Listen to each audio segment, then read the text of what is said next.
Maverick News presents The Rick Walker Show. Defrag your mind.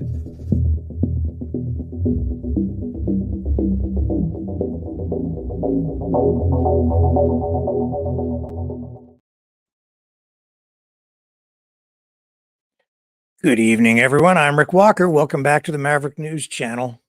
Welcome, new viewers. Great to have new people here tonight.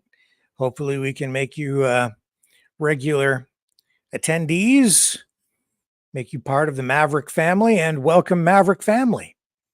Thank you so much for stopping by again and hanging out.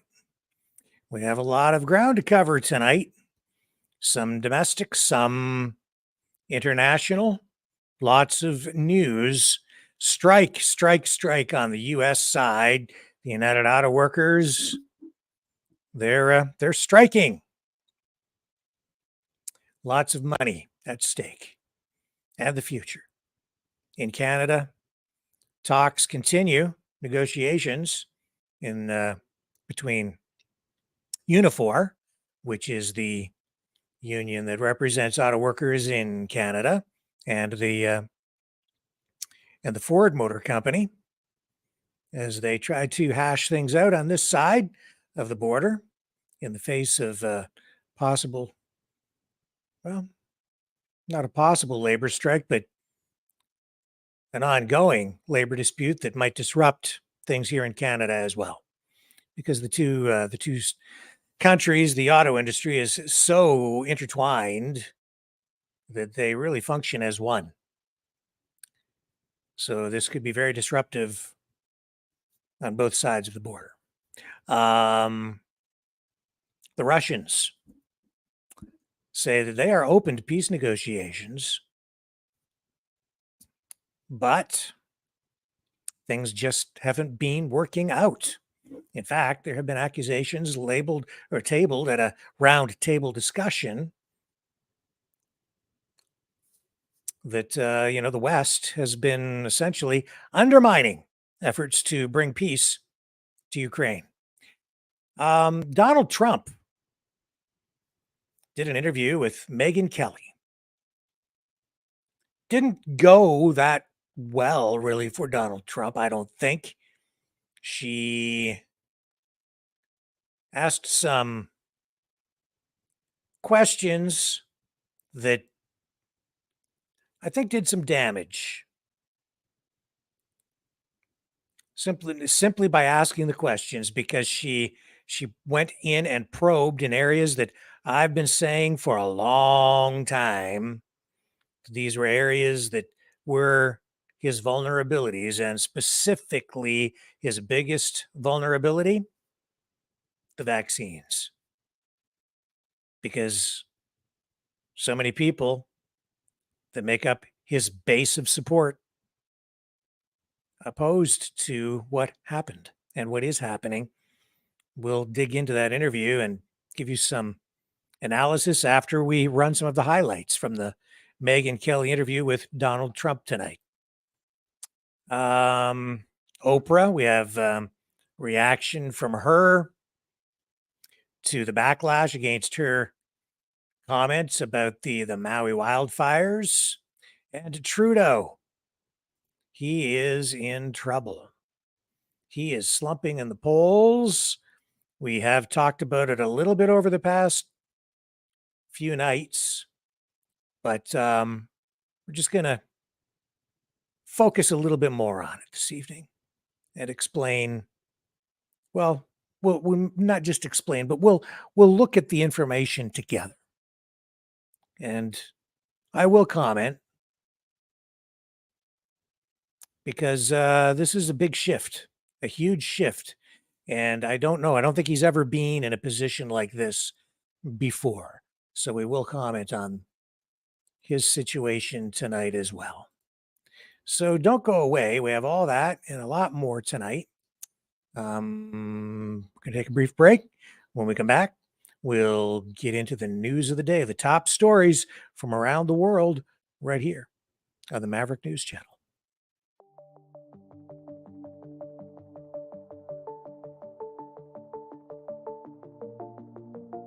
Greetings, brave Mavericks. Our quest for truth continues. We go beyond fake news. Together we expose propaganda. Together we pull others out of rabbit holes. We are maverick thinkers. We are all unique individuals, defenders of individual rights and freedoms, credible, trusted, grounded in reality. Maverick News, Maverick News. Defending free speech, free speech. Donate at freedomreporters.com. Do it now. Tomorrow may be too late. Maverick News. The world is watching.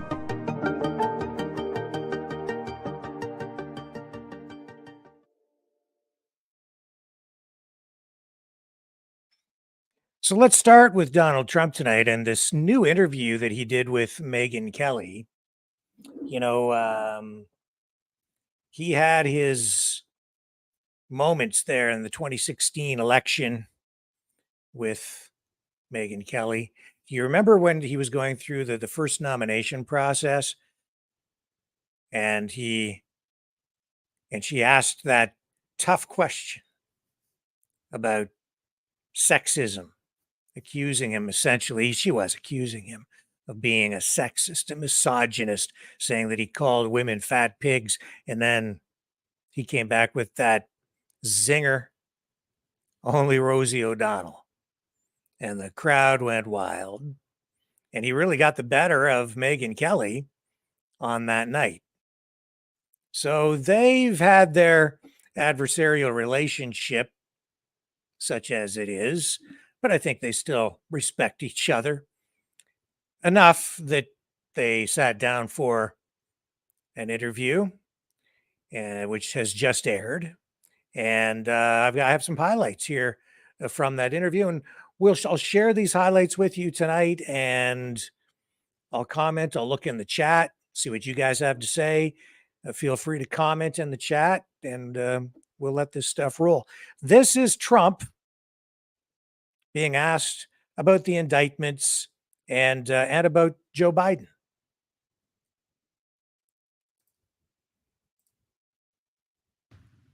We do have a lot of other things, but it's quite important. And they did it to me. And had they not done it to me, I think, and nobody officially said this, but I think had they not done it to me, then I'm very popular in the region. They like me and I like them, the Republican Party. Perhaps you wouldn't have it being done to them. And this is going to happen with indictments, too. They have fake indictments. And I think you're going to see that as time goes by. You're going to see Republicans, when they're in power, doing it. And it's a shame when that happens. I'm not in favor of that, but that's what's going to happen because that's human nature. Would you do it if you became president again? Turn the indictment tables on the Dems? Well, I would think about it differently. I would have never even thought of doing it, but now you certainly have to think about it differently. It doesn't mean I do it, because I think it's so bad for the country. Yesterday, President Putin of Russia used this as an example of what a rotten country we are, that they go after their political opponent. And other countries are doing that too. Other countries that don't like us are doing that. They're saying it's the biggest story. They love it because it makes us look very bad. It makes us look very bad. And they're fake indictments. There's Fannie Willis and all of these people. These are all fake indictments. And I don't know how much my polls have gone. I was doing well before this, but I don't know what impact it's had on my polls, but we're way up above the Republicans and we're way up on Biden.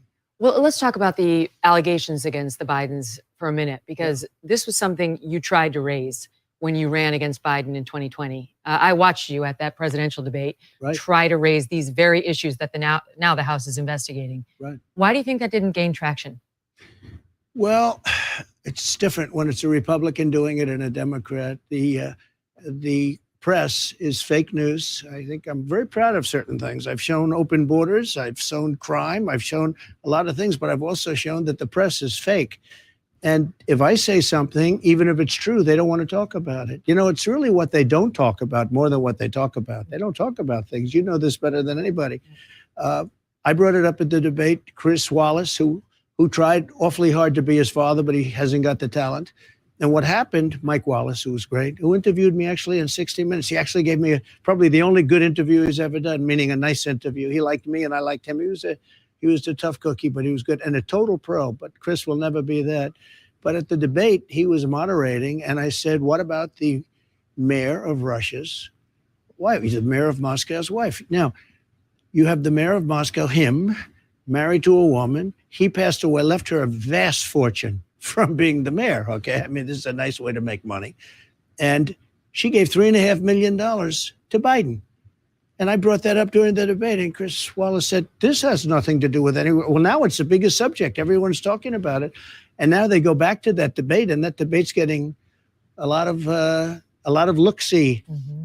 And it's a shame that they didn't do it. Chris Wallace should have never done what he did. He tried to stifle it. I mean, literally, I was like debating two people. I was actually debating 1 1/4. I would say Wallace would be 1 and Biden was 1/4.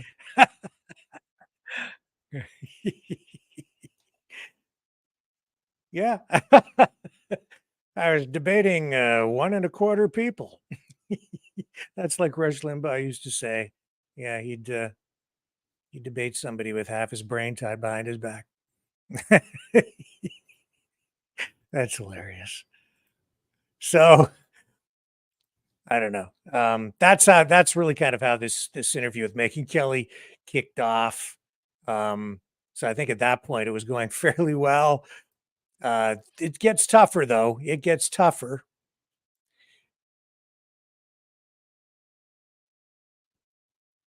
Okay, so all right. Now he gets into COVID and vaccines, and this is his Achilles heel, folks. And I was debating 1 1/4 people. Chris Wallace was 1, Biden was 1/4. That's funny. He is funny. Okay, here we go. Talking about what happened during the pandemic. This is dangerous territory for Donald Trump. For years, you've been saying that the reason you didn't fire Anthony Fauci was because he'd been there for a long time, that you would have taken heat, that it would have created a firestorm, quoting your words. Then for the first time in May... I also said I didn't listen to him too much. I'm getting there. But then in May, you started saying, well, he's a civil servant, so I couldn't technically. The truth is, though, not only did you not fire Fauci, who is loathed by many, millions of Republicans in particular, but also some Democrats. By the way, you made him a star. You made him a star. This is the criticism of you, that you made him the face of the White House coronavirus task You think so? force, that he was out at every presser, that he was running herd for the administration on COVID, and that you actually gave him a presidential commendation before you left office. Wouldn't you like a do-over on that?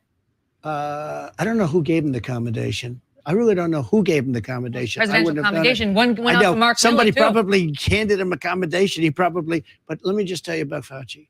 Fauci was very important in the Biden administration, much less important. If you know, he didn't want to stop China. He wanted to let everyone come in from China. I stopped it. I overrode it. I overrode many of the things he did. He was much less important to me. Now, with that all being said, he's been there for years. He was respected. He lost a lot of the respect because of COVID, but he was respected. And on COVID, if you know what I did, I let the governors run their states. And many of the governors opened up their states. Some of them didn't. Florida, by the way, was closed. But if you take a look at Henry McMaster, he had his state, South Carolina, open. You take a look at South Dakota, take a look at Tennessee. A lot of the states were not closed. And it's the federalist system. I allowed the governors to do that. I also allowed Democrat governors to do that, but I don't think none of them did it. Wouldn't you like to go back and try to clip his wings? This guy was pushing mask mandates on us. He wanted the most extreme measure at every turn. Okay, look, I'm not one that blames a system that if you're civil service or if you have some other protection that you can't get fired, because I've done things that are a lot worse than that. You're big on the firing. So yeah, I fired a lot of people. I fired Comey. And that was one of the great firings. I fired Comey, and then I fired a lot of other people in the FBI, and they were great firings because the deep state, and they were at work, and they were not good people. But I was not a big fan of Fauci. If you look at Ron DeSanctimonious, he was This guy said the greatest things. I can give you articles that Fauci's great. He's wonderful. We love him. We don't do anything without Fauci. This went on for months. But he didn't listen to Fauci. He did 100%. Look, He shut down Florida. I will for a give month. you, he shut down Florida. For a month.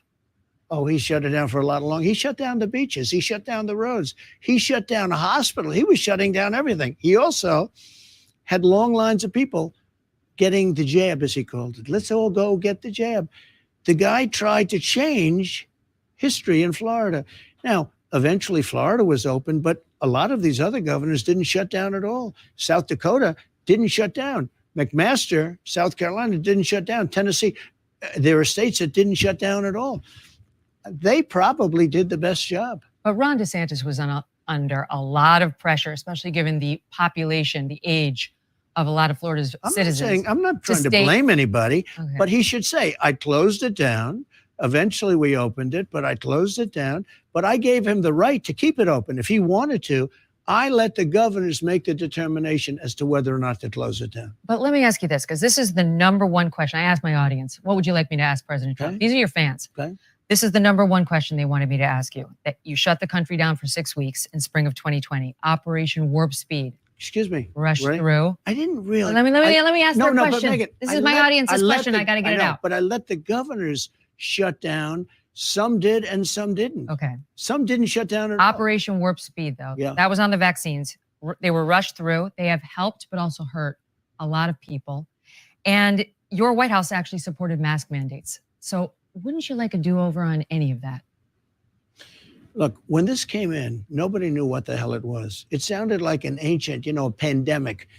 You thought that was from 200 years ago or from 1917. We never thought you'd have a pandemic. Nobody had any idea.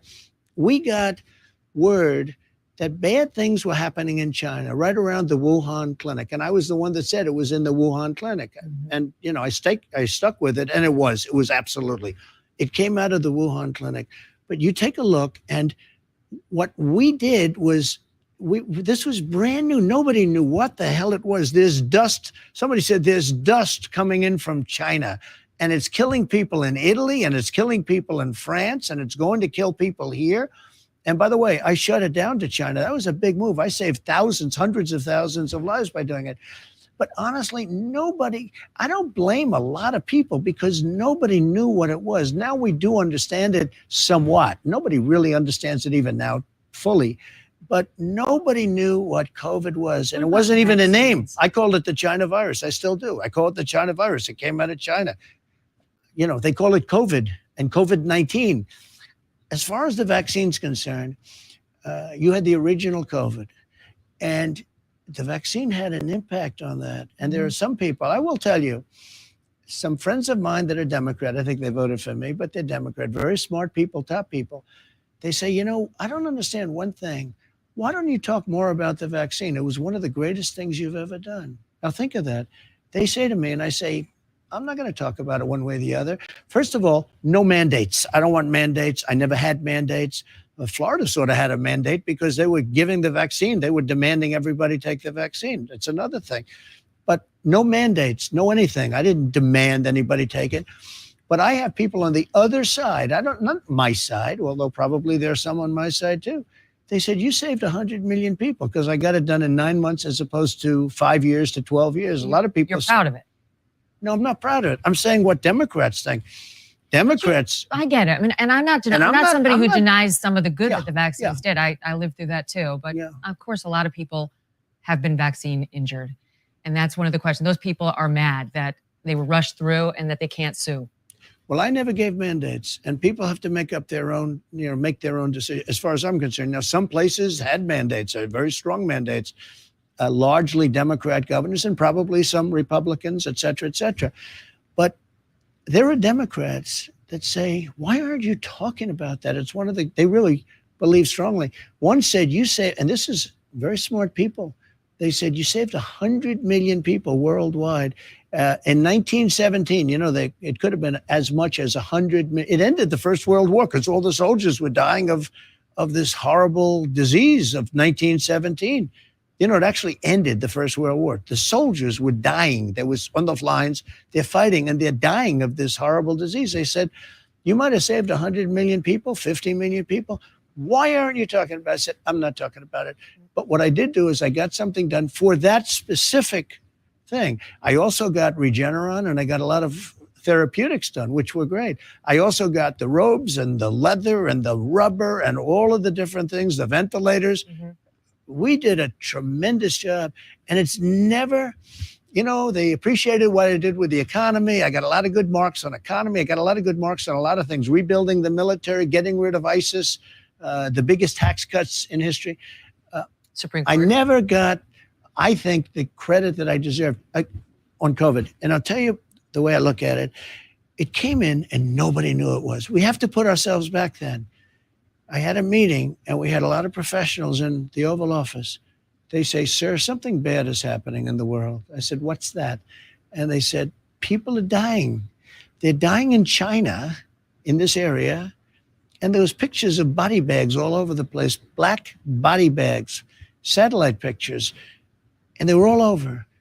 I said, that's strange. And then they'd have another meeting the next day and the next day and the next day. And all of a sudden, they had something where the first person died in the United States and then another. Yeah. And then it died. Then they started dying all over Italy and all over Europe. Nobody really knew what it was, Megan. I hear you. Yeah. So I wanted to let that roll because I think that is the biggest issue facing him. I don't know if those answers are enough to satisfy the people on the Republican side, the MAGA side, the people within his base who take issue with the way he handled the approval of the vaccines. What do you guys think? Alicia said earlier that he is right, specifically what he was right about, maybe everything. I'm not sure specifically what is meant by that comment. Halo said Trump once said, name the vax after me. Yeah, I think you're right. I think he did. And yeah, Fat Laba, yeah, ventilators were the killers. That's true. They did find after using them for a while that it really wasn't the right course of action. And so they changed the protocol on that over time. And then they flipped over to literally flipping the patients over onto their stomachs. But yeah, he got all the ventilators. Yeah, and when he's not a doctor, but when they said they needed ventilators, Donald Trump jumped into action. He got it done. If you think about it, he really does have great skills at motivating and organizing people. He is a great leader in that way. That's why I think he has been a successful business person.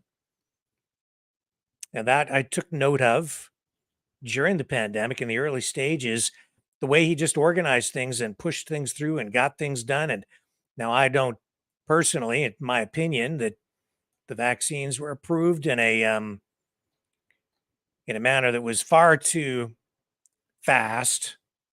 But you have to remember too, the public was scared. People were clamoring for it. And he delivered.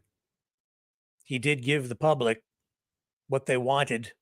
And I remember when he was saying, we're going to have these vaccines ready in record time. And his opponents were all coming out saying, oh, no, you can't do that. It isn't possible. And if these vaccines are developed under Donald Trump, I won't even take the jab. And I remember Kamala Harris saying that herself. And the vaccine companies, the pharmaceutical companies, did not want to give him credit or be associated with him as it got close to the election. They didn't want to, they would refuse to say that it was Operation Warp Speed under Trump that was about to result in the approval of these vaccines. And they waited. He said that they were ready to approve these things. And you could see that he was thinking that if he could get this announced just before going into the election, that it would ensure his reelection. didn't quite work out that way. And now it's turned out to actually, I think, be a liability for him because it's his base of support that takes issues with this. Now, I suppose in the overall scheme of things, you'd have to do a poll to see what the general public thinks about the vaccine issue as it relates to Trump. I'm not sure overall how that would play out. But certainly within the nomination process, I think this is a liability for him and potentially even in the next election, especially as more and more information kind of comes out about the vaccines and public opinion continues to shift on this. But he is right. He did not personally order mandates. He did defer authority on the whole issue of lockdowns, masking, all of that to the states. But you can look at it another way. This was a serious, serious issue. These were all serious issues wrapped up in the most serious healthcare threat that the nation has seen since 1917. And how did Donald Trump respond? He just left the decisions up to the governors and state governments when people's rights were hanging in the balance. Now, the US system of government is different than Canada.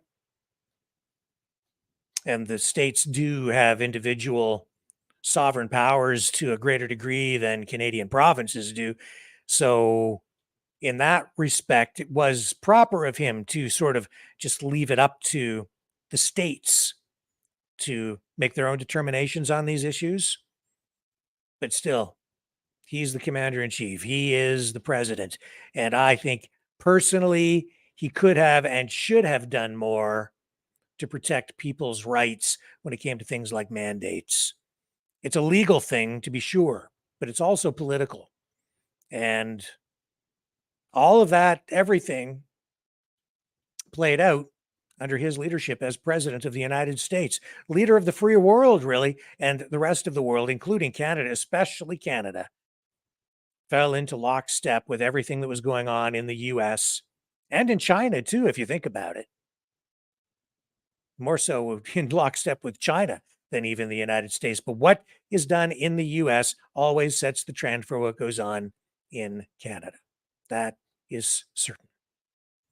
And unfortunately, that's what we got. And I think that Megyn Kelly, really, with this interview, has been doing, well, I think she did actually a pretty good job on her side because she asked tough questions. There were, and I think it was, I think that the line of questioning was fair. And I think she did her job as a journalist. She didn't just sit there and lob softballs. She got to the meat of the matter on many issues, including transgenderism and sexual politics and the issues surrounding children. Here we go. In 2016, you said that Caitlyn Jenner, who is trans, could use the women's restroom at Trump Tower. You allowed biological men to compete in the Miss Universe pageant at the time, which you owned. A lot has changed since 2016. Have you? Yeah, well, I have, but look, I knew Caitlyn Jenner. This is very much like the same subject we just talked about. This was brand new. Yeah. Okay, this is a brand new subject also. There's a lot it hadn't exploded. A lot of it hadn't exploded. I mean, nobody talked about it really. And so they're saying, what do you think? And people say, yes, use, no use.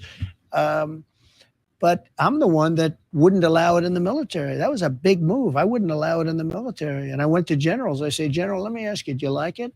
The real generals, not the ones you see on television, not the Millies of the world. I went to the real generals. I said, what do you think? And they did not like it. They did not like it. Nobody wanted to go public with it. It's a very hard subject.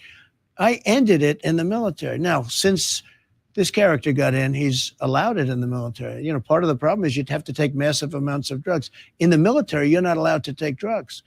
And you have to take massive amounts of drugs. So right there, it should not be allowed. But I took a lot of heat. No matter what you do there, you're going to take heat. You understand? Yeah.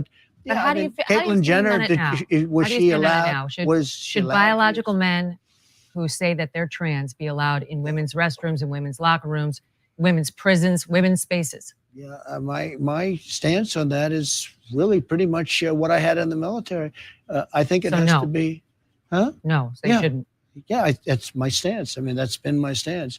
I may have allowed Caitlyn. Caitlyn's Caitlyn, right? I knew Caitlyn as Bruce. I knew Bruce, and Bruce was a great athlete and a very handsome person, very handsome guy. And all of a sudden, Bruce is Caitlyn. I said, "What's this all about?" This was a brand new subject too, just like we talk about. The pandemic was a subject that nobody knew anything about. Nobody knew anything about it. It was all early. You make a decision, and you make the decision very strongly. No, I get it. Look, I myself have changed a lot on this Yeah, issue I have. since 2016. I'm just trying to figure out whether you have in fact reversed on it. I don't think I've changed. I think I've just, at the beginning, it was such a small subject. Nobody really thought about it. But then with time, you change. Where I probably took the hardest line was on the military. Yeah, that's true. Well, what about the children? That's become an issue now. Should children be provided with access to puberty blockers and cross-sex hormones when they're minors? I'm so against it. First of all, many of them, I heard like 62%, when they grow up, when they're older, they're saying, "Who did this to me? Why did you do this to me?" Second of all, the parents have to make the decision. They're trying to give it to school boards and schools and things to make a decision. It's unbelievable to think. I talk about mutilation sometimes in my speeches. We will stop the mutilation of children. And then I'll stop and I'll say to the people in the audience, I'll say, "Can you imagine that I'm talking about we're going to stop mutilation of children?" But that's what it is. It's the mutilation of children. And we will stop the mutilation of children. 10 years ago, nobody would ever think of it. I am telling people, because I guess I'm a politician, whether I like it or not. As a politician, as somebody that represents a lot of people, I'm telling people that we're going to stop the mutilation of children. Who would have to say a thing like that? You'd think it would be automatic. Would you be in favor of a ban then on puberty blockers and cross-sex hormones for minors? I think yes. Yep. I would. Can a man become a woman? In my opinion, you have a man, you have a woman. I think part of it is birth. Can the man give birth? No. Although they'll come up with some answer to that also someday. I heard just the other day they have a way that now the man can give birth. No, I would say I'll continue my stance on that. Okay, let's talk a little bit about the criminal case. Okay. So I don't know how did you guys hear his response to that? The way I heard the response, it was soft, but he basically says a man can't be a woman if you really listen to what he says. But he says it in a way that's not really hard line and leaves the door open to potential medical innovations in the future that would maybe change reality. That's the way I heard his answer. I know some people are attacking Donald Trump tonight, saying that answer was too wishy-washy, that he's trying to play both sides off against each other. He's afraid to go too hardline on it because he thinks it will cost him votes. He's playing politics. I know that even over at InfoWars, they've kind of criticized Trump on that answer in particular. I understand what he said, and I think I understand the positioning on it, and it's because he does need to play politics. When he came down that escalator and said he wanted to be president and said that he was not a politician but needed to run for office because there was a job to get done, That was then. This is now. After all this time, oh, he's a politician now. And he understands the need to soft pedal some things and choose his words carefully, even though some people say he's bombastic and a loose cannon. Nah, he chooses his words carefully when he thinks he needs to, and this was one of those occasions. But if you listen carefully, the answer I took, a man can't be a woman. But don't know. What do you guys think? I'm just looking in here. Mouth says he's not for it. Yeah, I don't think so either. Fat Lava says he can't even make a full sentence. Sometimes I agree with you. People say Trump is a great speaker. I think he is entertaining. He is engaging, but I wouldn't say that his command of the English language is anything spectacular. But I think in a way, that's what makes him such a great speaker, because he doesn't stand at the podium and use big words, and his phrasing of things is sort of always layman-esque. I mean, what I mean by that is it's sort of like always in layman's terms, simple terms. He's sort of like, he speaks like an average person, like just a regular guy that you might just, maybe an electrician or a plumber or a taxi driver. That's the way Donald Trump speaks. He is very, very smart, but his language is very simple that way. So I think that has actually served him well. I think so anyway.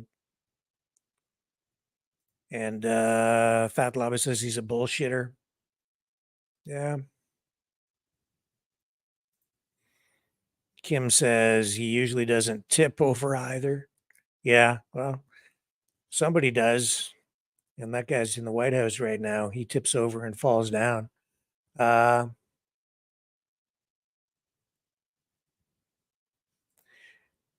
and the Art of Kindness says, make it so a 6-year-old can understand. That's exactly what he does. And that's why he's effective at reaching people. If you try to make things too academic, you'll reach a certain group of people, but you won't reach the masses. And that's what makes him a successful politician. Even though he says he's not a politician, although he hasn't been using that line of late. But he's been in the game long enough now. And if he does get another term, I would think that he will put the lessons that he's learned into practice. I would hope he would. But, man, did he make some mistakes the first time around with the people that he chose to surround himself with, including Fauci, who was propped up and thrust out into the spotlight. So, yeah. At the same time, I do have some sympathy for what Donald Trump had to deal with, what he had to go through during the pandemic. In many respects, it was a no-win situation. It wouldn't have mattered who was in that office at that time. I think you were damned if you did and damned if you didn't, because of public pressure, sort of from both sides. And at the time, as it began, especially during the first year, there was so much public pressure, so much fear for the government to take action. I think there was actually public support for the government to take people's rights away, for mandates, for masks, for all of it. Especially in the beginning. I remember how much people lost their minds, and I'm sure that you guys do as well. The attitudes have shifted. That is for sure. But I also wonder what's coming this fall. I'm not as pessimistic as some others who are out there saying, that all the mandates are coming back and the masks are coming back and then everything's coming back. We're going to lock you all down again. Well, there are signs that we're moving in that direction again, and it is only September. As the weather gets colder and we spend more time inside, who knows? It's a distinct possibility. I'm not saying it won't happen, couldn't happen. I'm just hoping that people learned enough the last time around that we don't end up making the same mistakes this time. But at the same time, if they ramp up the fear machine, people are just people, man. And uh, a lot of people, it takes a lot to really teach them something. So I'm worried about it, just like everybody else. Well, just all we can do is sit back and wait and see what happens. I'll be right back.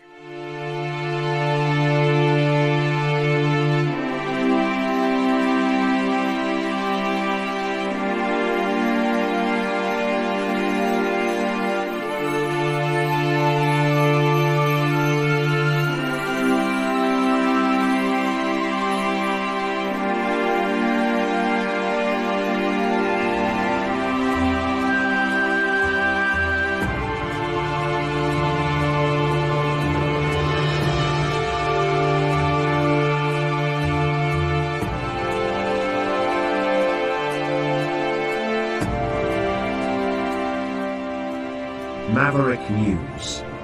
The world is watching.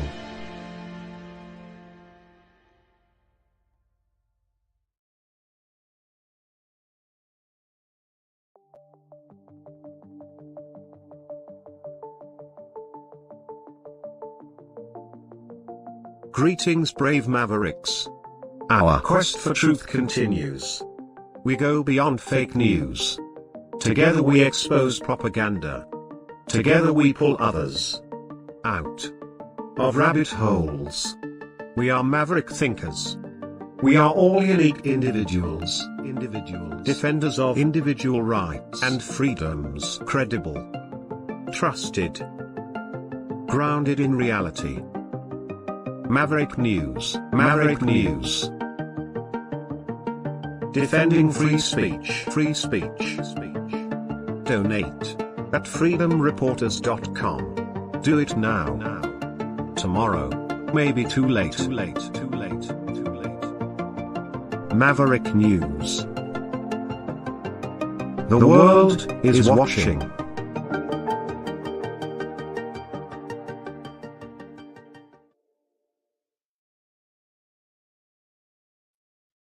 I'm back.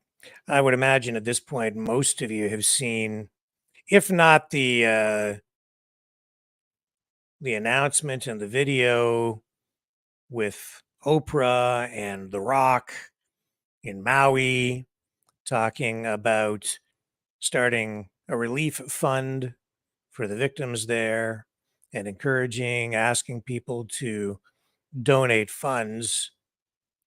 So that sparked real backlash with the public, people looking at some efforts, I think, by profiteers to swoop in and exploit the situation, scoop up valuable real estate for pennies on the dollar. And a lot of accusations thrown at Oprah. She's a billionaire, multi-billionaire, I believe, and people took issue with her asking people to donate to the relief fund, sort of saying, well, you're rich. Why don't you just cough up a bunch of cash yourself? And, she actually, I think, has donated some money. But it's interesting. I see that we are actually in sort of a class war at this point. People refer to the elites, and in the minds of a lot of people, that's sort of the rich versus the poor, the elites being sort of big corporate types people, or celebrities, people who are very well off, who live far beyond their means, versus common people. And so when, normally in the very near past, when celebrities would step up to do something like Oprah and The Rock just tried to do, people would sort of applaud. But because of the way things have been unfolding in Maui and specifically Lahaina, people's just, they wanted to rip her throat out. But when she did this stuff, I shouldn't laugh. It's really serious stuff. But today, I believe it was on CBS this morning. She was on a talk show, and I think it was this morning. I've got the clip, and she responds to all of this. So I thought I'd run it for you tonight, just so you can hear what she has to say. A lot of these celebrities, though, when you think about it, when they do these things, it's virtue signaling. I totally get it. I'm really kind of tired of the Hollywood elite myself. That's why we don't generally cover too much of that kind of news here, because as far as I'm concerned, that in itself really isn't news. It's infotainment largely. It's all information designed to promote specific movies or books or music or whatever the entertainment industry is peddling. Much of it laced with social engineering messages. But here's Oprah responding to the criticism leveled against her and The Rock. You out. So all of the online, being slander and slammed, attacks, lies, conspiracy theories, really took the focus off of what was the most important thing, and that was the people of Maui. Okay, so we thought starting the fund with $10 million would be a great idea, because any of us who've ever been to any benefit, you go to a benefit and somebody gives $10 million, that's called a good night. Right. So we thought $10 million will start off the fund. We'll do what Dolly did, get other people to give money, and then we'll put it directly into the people's bank accounts. I was so excited. I was so excited about it. It's still a good idea. And then I got up the you next morning. still should be. Yeah. I was so excited. I got up the next morning and I saw all of this vitriol and I was like, whoa, what happened here? So this is what I want to say. I want to say that, I think in the beginning, so many people were calling, asking, where do we give our money to? So I thought, I'm going to give people a place to create. we're going to create something. And I still think it's a really strong idea. Yeah. Dolly Parton was right. Putting money directly into the hands of the people is a significant thing. And the model that's been created, I will say that as of today, 2,200 people have been cleared and verified. And those people are going to get a notice from the People's Fund of Maui and going to have the money. And it's working. It made me deeply mad. It made you deeply sad. Made me sad that and I'm we're at wondering this how you're state in coping our with that. country, Yeah. Right. Yeah. No, everything leads to this kind of polarization, even Yep. serving other people. But here's the point. Here's Oprah's point. If you take your time, your money, your resources, your life, and you give the love that other people need, especially in their times of need, that is the secret of happiness. Yeah. Because happiness is love. That's right. Happiness is love, love. yeah. Thank you, Arthur. Times are certainly different. And messaging is important. Public relations is important. Optics. She didn't read the room right. A lot of people right now are not reading the room right. They're not in tune with what is really going on out there politically. They're not in tune with what is going on social media. They're not in tune with the information war. She doesn't understand why she got the backlash. I do. I absolutely do. She's not in tune with, like I said, the flow of information, the way information is being distributed right now. She's not in tune with common people. She wasn't in tune with what information people on the ground there in Maui were being subjected to. And she certainly was not, still isn't in tune with the kind of information that people are consuming online in the West, especially nationally in the United States. It's because of the messaging that people are getting right now, the information. And And it's because people do perceive right now, I think almost unwittingly, that they're aware that there is this war going on. Much of it is an information war. It's an information class war. And she's on the elite side in the minds of people. They'll still watch, people will still watch Oprah en masse, but they don't like her the way they used to, especially if you're on a particular side of the political spectrum and you're absorbing this information, and your political views have now shifted in that way, and you're looking at this as kind of a class war, whether in your mind you're seeing it that way or not. But she is part of the elite, so it doesn't really matter what she does. I think sometimes the best thing for celebrities to do is just stay out of stuff. And if you wanted to help, maybe just make an anonymous donation, not do it in such a public way. I'm going to give her the benefit of the doubt and hope that she was not just trying to virtue signal and score points by doing this in a very public way for herself. I'm going to hope that she was doing it so that she could lend her voice and her image to the campaign, to give it some credibility, to make people feel secure in donating.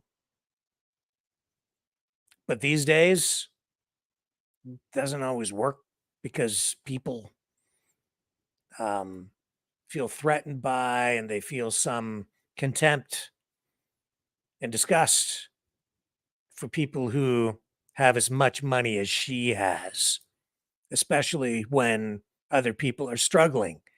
I think it's a common thing whenever a country dips into such economically challenging times as we are having right now. You go back through history and you'll see, I think, similar kinds of pushback from common people against the very rich. It's not uncommon when the average person has a tough time making ends meet. And that's exactly what's going on in Canada right now. That's one of the main reasons Justin Trudeau is in so much trouble. He's tanking in the polls. I want to talk a little bit more about that tonight. There's a huge political shift happening in the country. It really has begun. I know that people have been in a state of despair, feeling hopeless. All those of you who want Justin Trudeau gone, and you've been convinced that there's no getting rid of him, well, look at the polls. His Teflon is wearing off. Somehow these scandals and the economic conditions we're in right now are scratching through that Teflon, going right down deep inside, and he's just tanking. He's tanking. Don't go away. When we come back, we'll talk more about that. You might, if you're hoping for Trudeau to be gone, this is the conversation that might just give you the hope you were looking for. The New World Order. Government overreach. The Great Reset. Mainstream media lies. Now more than ever, independent voices are needed. Donate now at freedomreporters.com. That's freedomreporters.com. Maverick News. The antivirus program for your mind.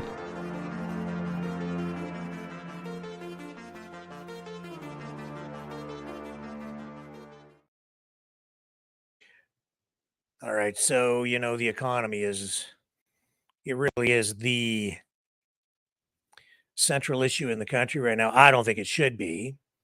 For the general public, it is. For people on the more conservative side, and then as you get more and more over into the freedom side, there are other issues in play. For me, the main issue is personal rights and freedoms, the way we were treated during the pandemic, and taking steps to make sure that the government never does that to us again. The shift, there's a lot of shifting going on politically across the spectrum, but the economy, for sure, that is what is really kicking Trudeau in the pants. It's inflation.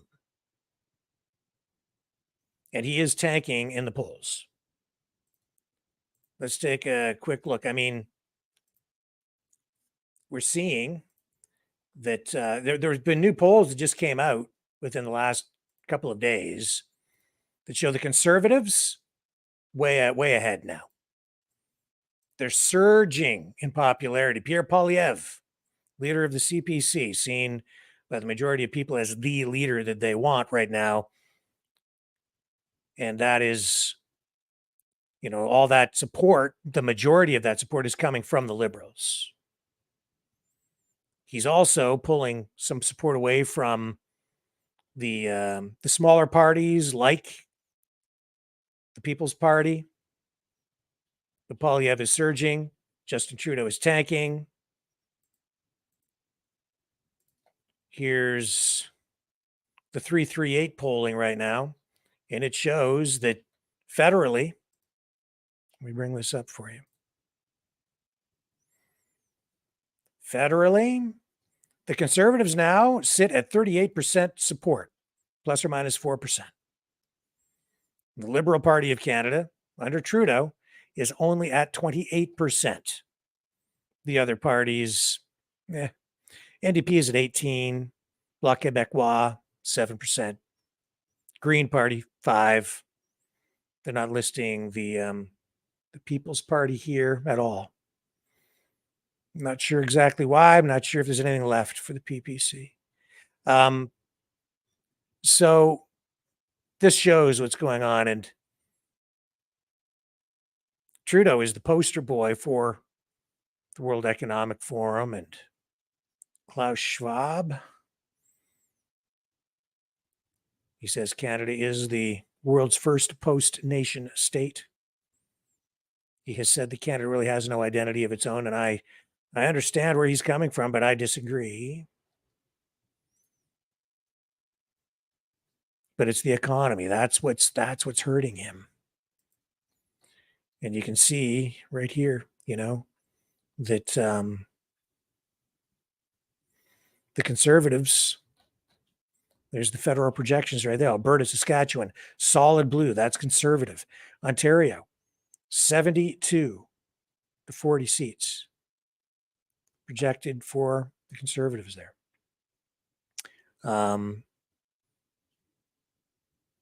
It's blue. It's blue. Are the Liberals leading anywhere? Nova Scotia, it's really neck and neck, even. Newfoundland, again, almost even, just ahead by 1. New Brunswick, dead even. Quebec losing by 3 points. Ontario, way behind. That's a huge shift because it wasn't long ago, just weeks ago, we reported on polling that showed the Liberals were sort of just almost dead even federally. So clearly there has been a change in the way people are perceiving Justin Trudeau. He is now seen as a liability. And as you know, he was asked just the other day about the possibility of resigning in a news conference. The media, even though they're receiving all this money from the federal government, they are now starting to ask tougher questions. Make no mistake, that is because there are people within the Liberal Party itself who have given the green light to certain journalists to go out and start asking tougher questions, or more specifically to the bosses of the journalists. Phone calls have been made, folks, and discussions held behind closed doors where others who would like to have Justin Trudeau's job or would like to see someone else that they support take over for him, they're seizing on this opportunity to chip away at him. This is This is not just Polyev or the other opponents of the Liberal Party taking shots at Trudeau. This is the party itself. That's why you're getting the tough questions from the journalists right now. Now there will be no repercussions for any journalists who start to ask those kinds of questions because it's party generated. Will Trudeau be able to survive this? I don't know. But he is trying to pivot. And he is taking a page out of the NDP socialist playbook by trying to blame inflation on grocery stores. So he says that his government is going to hold basically he's going to hold them accountable. The grocery stores, the large grocery chains. He says they need to come up with a plan to stabilize food prices. He says, let me be very clear. If their plan doesn't provide real relief, then we will take further action. And we are not ruling anything out, he says, including tax measures. I'll play you the clip. I'll tell you why I think this is nuts. And it's a replay of what his father did, which was also at the time a massive economic mistake. Here he is. It's not okay that our biggest grocery stores are making record profits while Canadians are struggling to put food on the table. So Minister Champagne will be calling on the heads of large grocers to come to Ottawa with a plan to address the rising cost of food. And we expect to hear from them by Thanksgiving on what their plan is to stabilize prices. And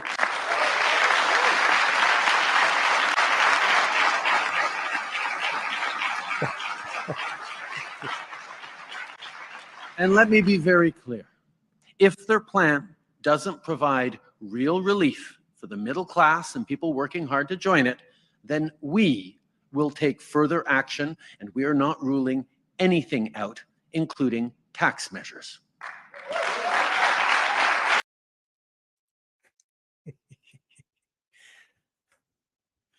Oh, I shouldn't laugh. I should cry.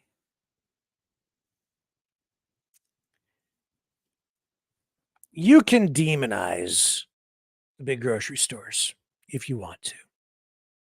And there's no question that a big company, any company, will do whatever they can to maximize profits.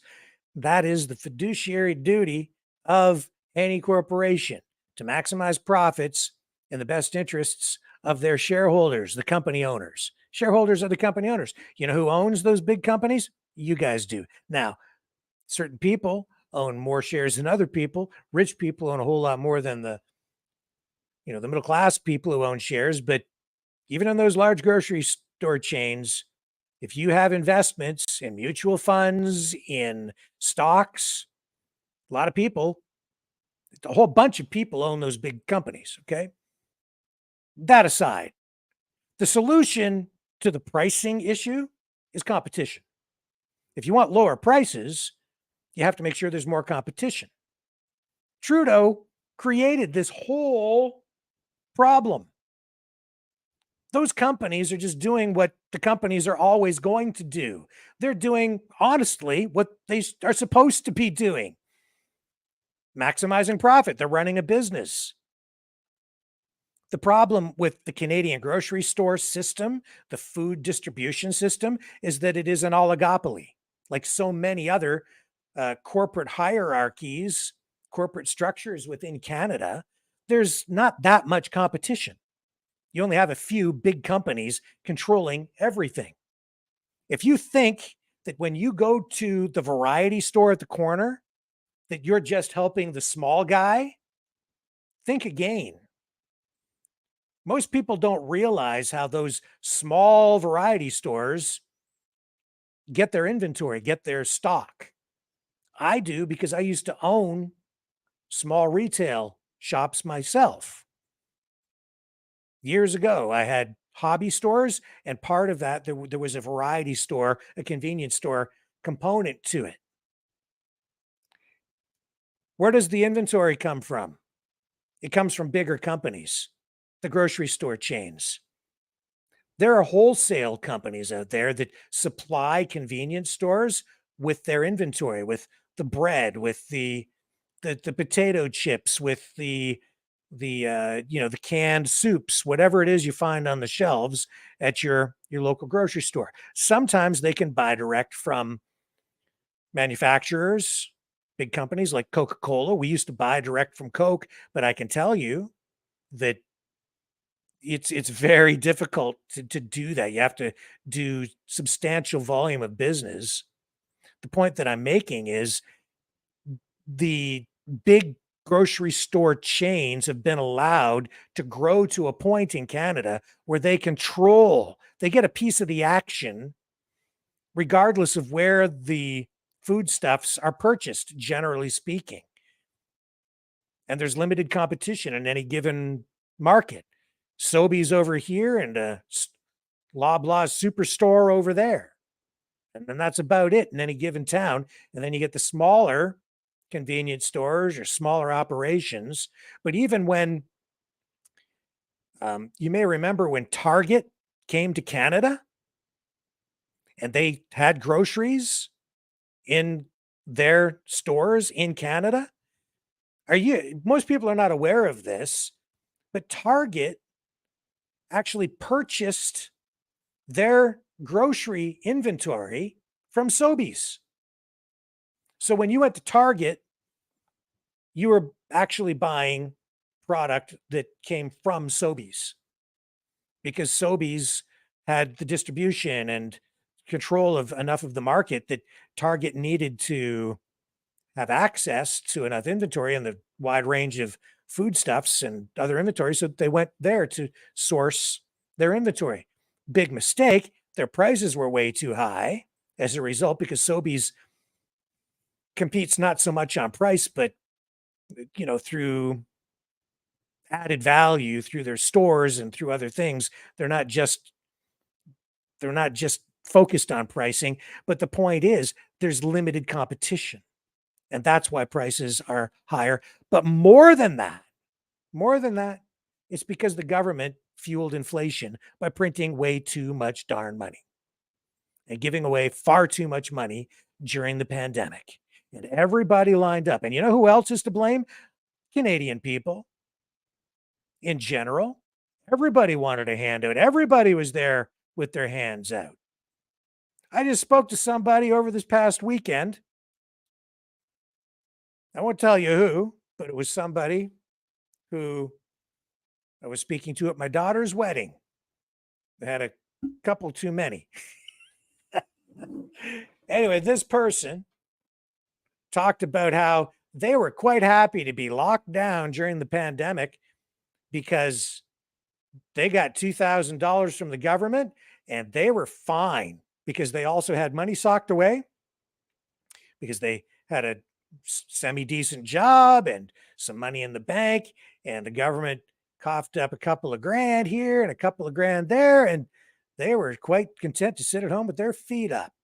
Well, there are a lot of people like that, and when you give away free money, that fuels inflation. So you've got the public demanding free money when the government's shutting everything down and restricting productive output, increasing the money supply, which increases demand for goods at the time that were being produced at lower levels, lower quantities. So there's less supply, way more demand. I mean, people had so much money during the pandemic, which was supposed to be a time when everybody should have been, frugal. Instead, they were going out and buying jet skis and trailers and new cars. I spoke to car dealers who were like, business is great. They were profiting because why? There was actually less competition,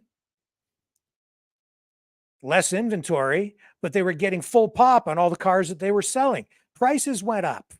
Demand went up. Supply went down. They didn't have to advertise. That cut their costs. They were actually selling all the cars that they could get their hands on. They had a chip shortage. That produced an even greater shortage of vehicles, which put the prices of vehicles up even higher. All of these things came into play.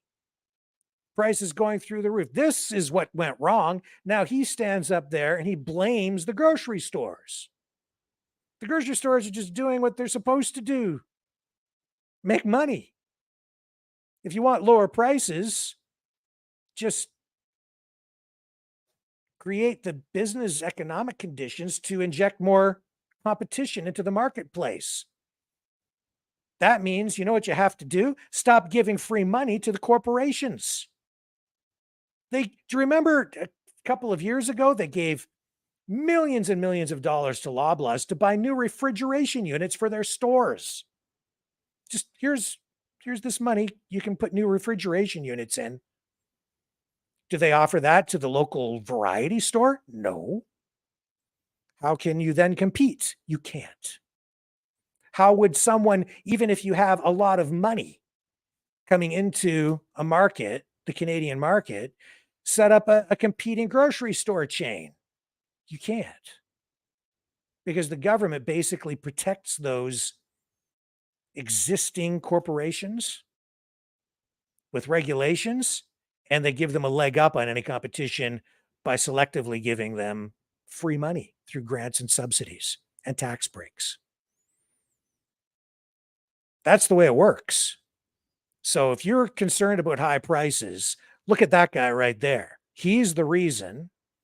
And look right behind him at the woman in the green, Chrystia Freeland, the finance minister. They're the reason. And look at the other guy, the industry minister, Francois Philippe Champagne. Those three, the Three Stooges. I mean, and now he says that if the grocery store companies, if the grocery giants don't come up with a plan to reduce prices, they'll intervene. That means price controls. Who did that in Canada in the past? Pierre Elliott Trudeau in the 1970s.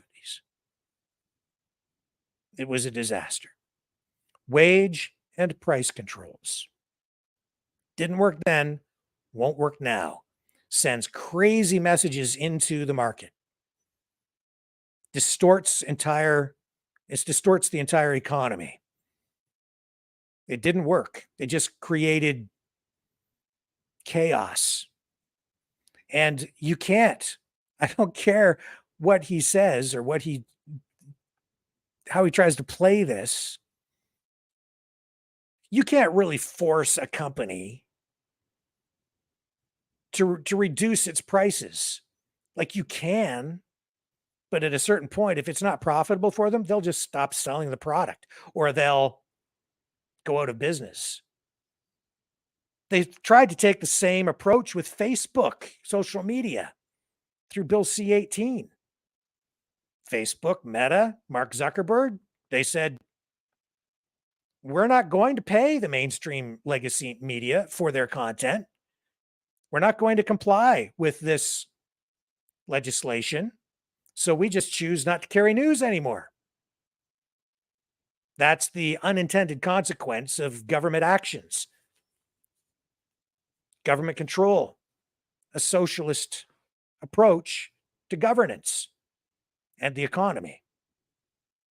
You tell somebody you have to do this, you have to run your business this way or else, and then they say, okay, then I guess we'll take I'm just not going to participate anymore.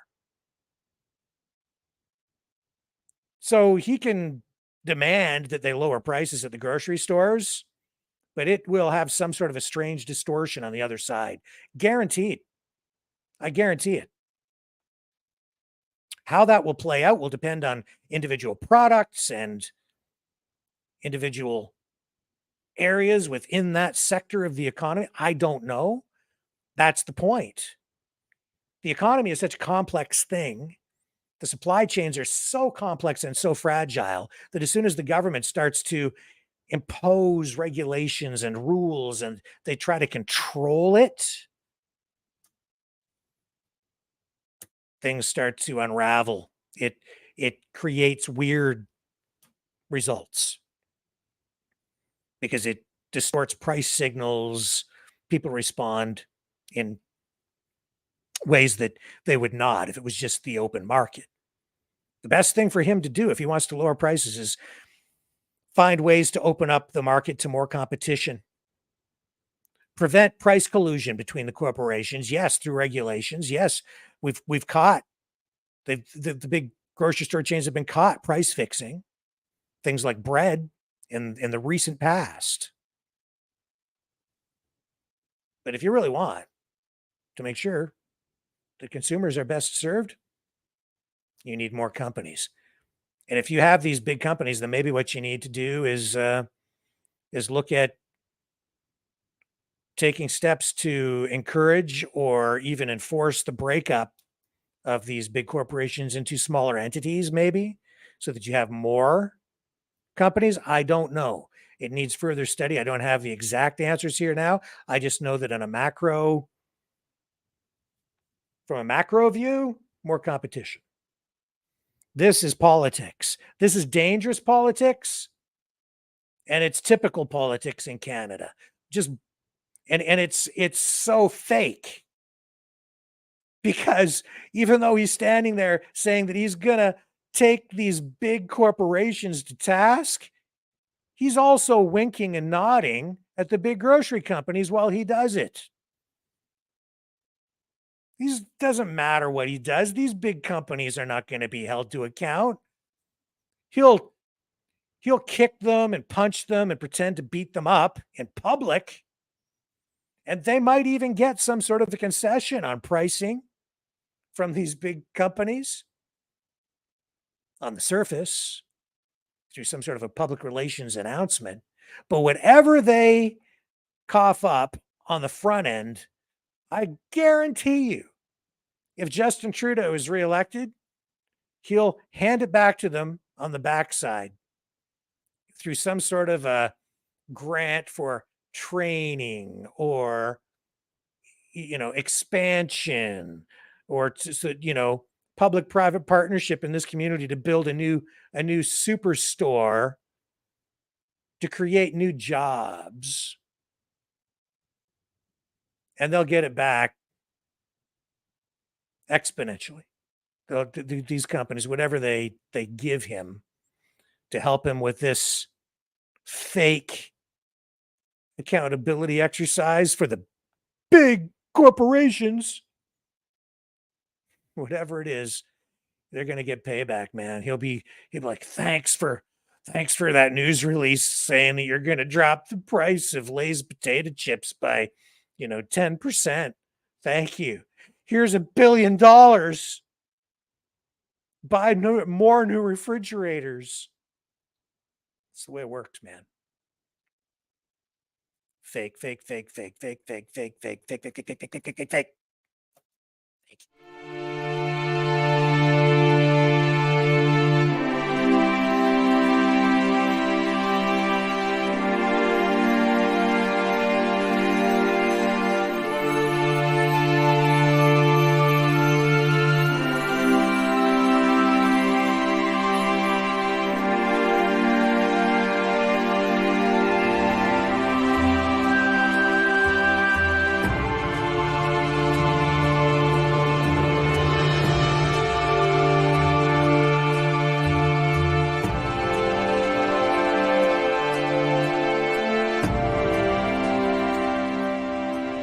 Maverick News.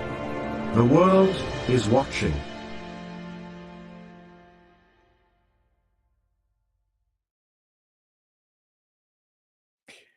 So, further to that, I just wanted to show you this Trudeau tracker.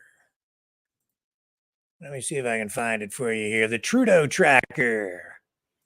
And I know even our American viewers will be interested in this because Trudeau is the international world leader that many people love to hate these days. And for very obvious reasons. Where did you go, Trudeau tracker? Come on. I got that one. Oh, here it is. Here's the Trudeau tracker. Okay. Trudeau tracker.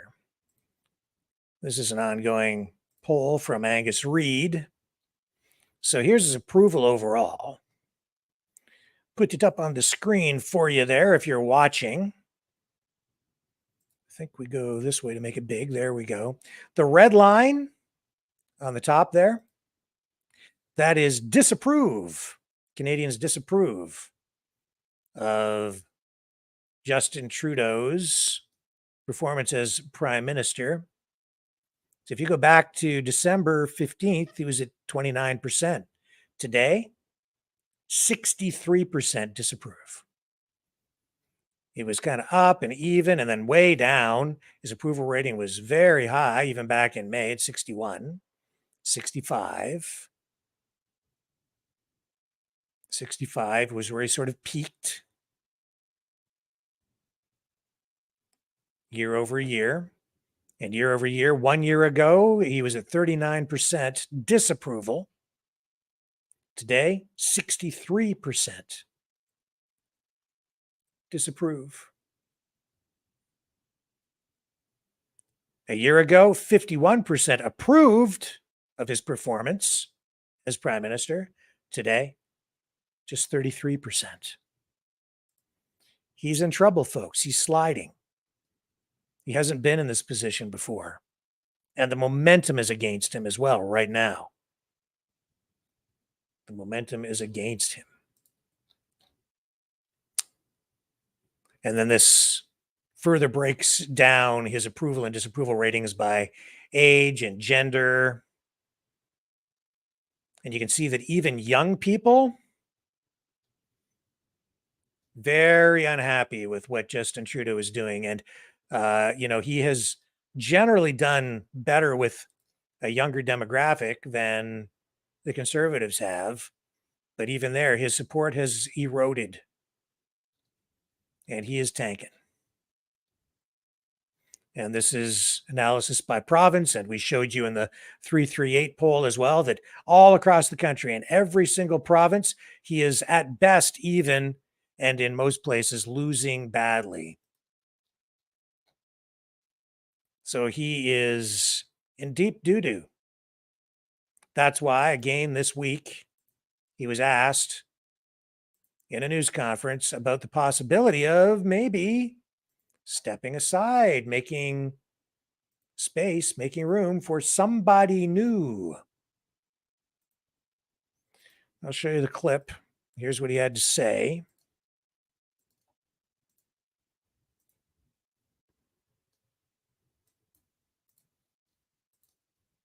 The polls are personally unfavorable for you.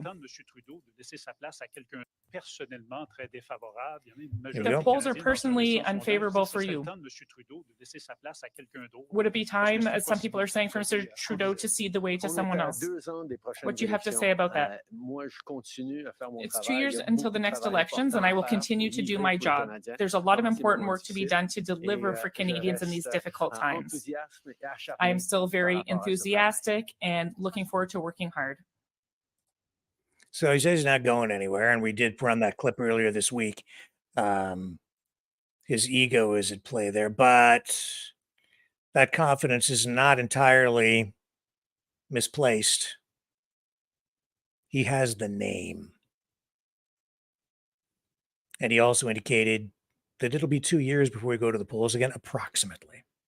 He could go earlier if he bounces back, but as Prime Minister, he has the advantage of sort of picking when Canadians go to the polls. Now, he has to do it by a certain date. He can't just stay in office indefinitely. So there is a deadline, a maximum number of days that he can sort of stay there. But he still has a lot of time, and a lot of things can change. And as I say, he has that Trudeau name. And even though his dad, I think, did disastrous things to the Canadian economy back in, especially in the 1970s, made many of the same mistakes, tax and spend, and tax and spend, and spend.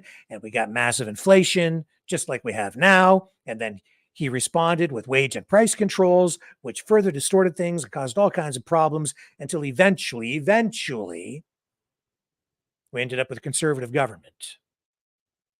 And then we got the Mulrooney years at the same time as Reagan. And things shifted. And we got more prosperity, but we also kind of got the groundwork, didn't we, at that time, for a shift to an even more globally focused government. All of that sort of began under Trudeau Sr., especially during the 1960s and the 1970s. The country was able to weather that at the time, but that was really just setting the ball in motion. And it's just continued since then. And Canada has been, on the leading edge of this charge toward globalism. Continuing today in many respects, Justin finishing the work that his father began so many years ago. And he's not planning on going anywhere soon because he knows that for whatever reason, I think it's that, you know what it was? Trudeau mania. The media. That whole campaign. Back when I was a kid. Trudeau mania, Trudeau mania, Trudeau mania. And that Mercedes-Benz and the wedding and those images and Trudeau Sr., just so cool at the time and so progressive. And people embraced it and loved it. They loved the move to the left because they felt, I think, that there was this justice that came with it.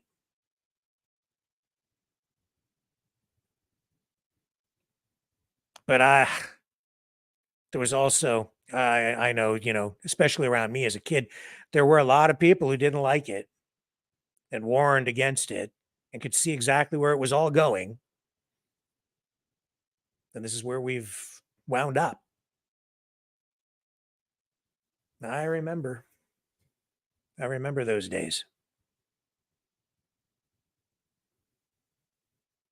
And even, the first time I ever heard the term political correctness was when I was probably I'd probably be about 10 years old.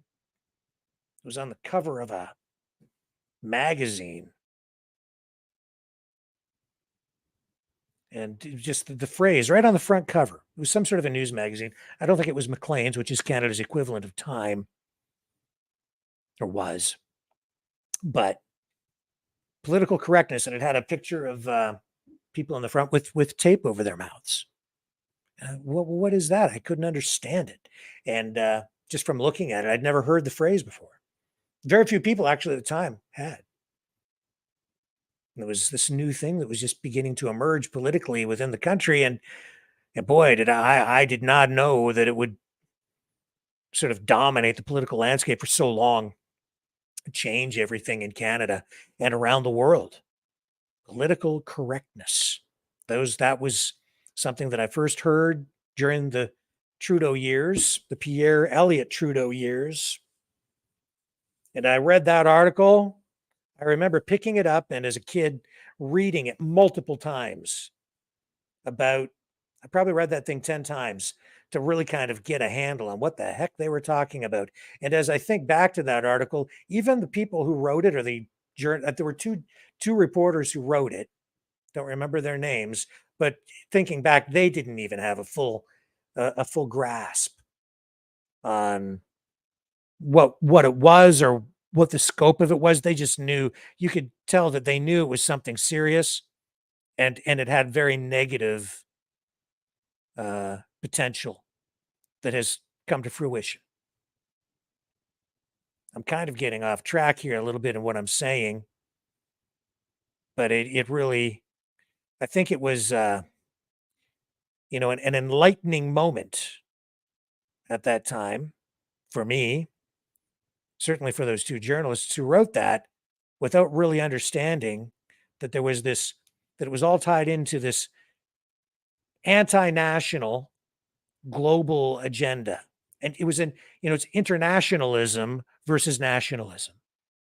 It's shut up, get with the program. It's about censorship.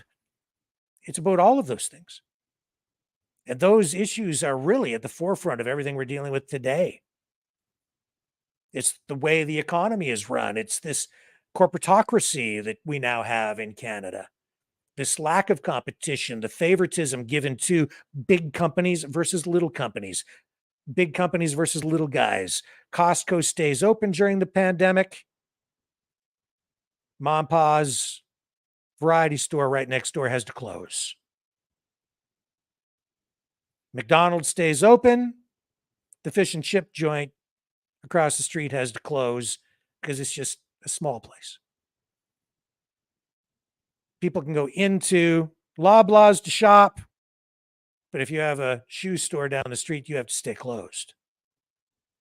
We saw that kind of thing going on.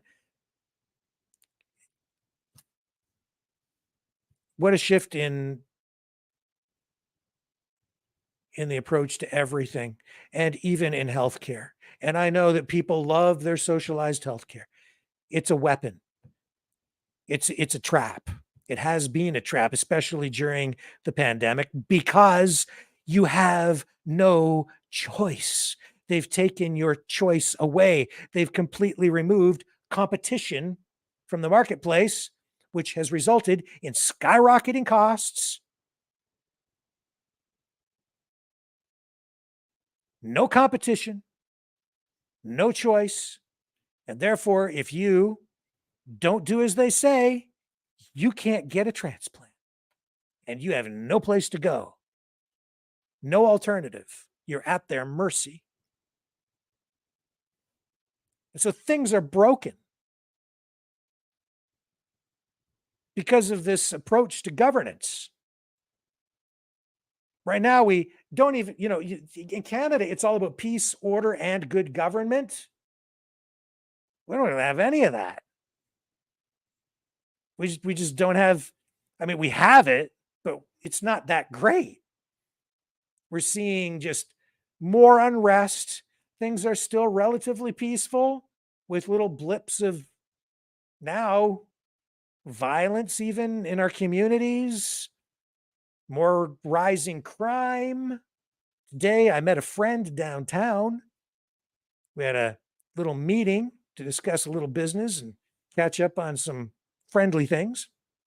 And he told me that his car got broken into in his neighborhood, which in this small town never used to happen at all. I've had my car broken into multiple times. So, there goes your order. We have homeless people on the streets here that we never, ever had before. Drug problems. We have rising suicide rates. We have protests in the streets with people from Eritrea, however you want to pronounce it, bringing their politics here and beating each other in public parks with sticks.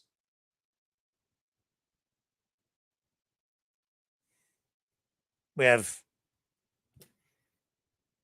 protesters out in the streets, angry now, not just marching, walking around with Bristol board placards. People are pissed. And we certainly don't have good government. So peace, yeah, we have it, but it's fragile. Order, yeah, we have it, but it's it's kind of fragile. And good government, no, not really. We definitely need new leadership. And how did we get here? We have a prime minister who just ramrodded this globalist agenda down people's throats, man. And when people had problems and when people's freedoms were taken away, he did the absolute wrong thing. Oh, what did he do? He put down the convoy, right? Called out the cops and turned them into his own paramilitary force. And maybe not him directly, but certainly indirectly. It came down from the top. And all he had to do was come out and talk to the people. But now we're beyond that. I see what people are doing in the streets, but not interested in talking. People aren't interested. They just want them gone. So all we get now from both sides is either screaming or people putting their hands over their ears. And I don't know if we're going to be able to get back to a place of discussion. I can say this. I'm still somewhat hopeful. I just had a meeting this past week. I've had conversations for the past few with some people who are putting something together to kind of reach across that divide, that massive political canyon that divides us. It's an olive branch from people to government to engage in discussion again and find a path forward through discussion and maybe compromise and unique solutions. So I'm hoping that that builds into something bigger. I think within the next week or two, we'll have someone on this program to talk about that. I'm really hoping that that happens because it sounds so incredibly positive, and discussions in, behind the scenes with this, it left me feeling for the first time, honestly, folks, in 3 years, it gave me a real new sense of optimism. I hope that it isn't, I hope that it isn't snuffed out before things really get going. Look for that interview in the next week or so. I'll promote it, a day or two before to let you know that it's coming up. Man, it really is. If it happens, it would be so good for everyone. But I just don't know yet. And I can't say anything more about it now. But I do want to say that because even though I'm sitting here and telling you all of these things that you already know, these things that leave us feeling hopeless, there is stuff going on. There are people working to fix things in a very constructive way. There are people who want to do that. So I have my fingers crossed and I'm hopeful.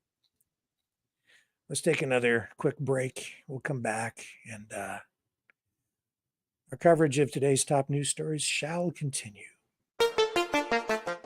The New World Order. Government overreach. The Great Reset. Mainstream media lies.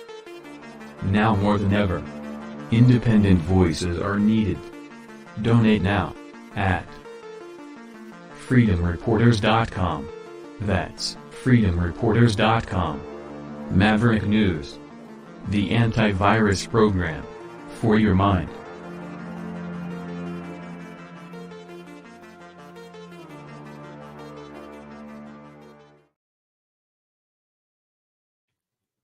So the economy, labor, the class struggle, it all goes on.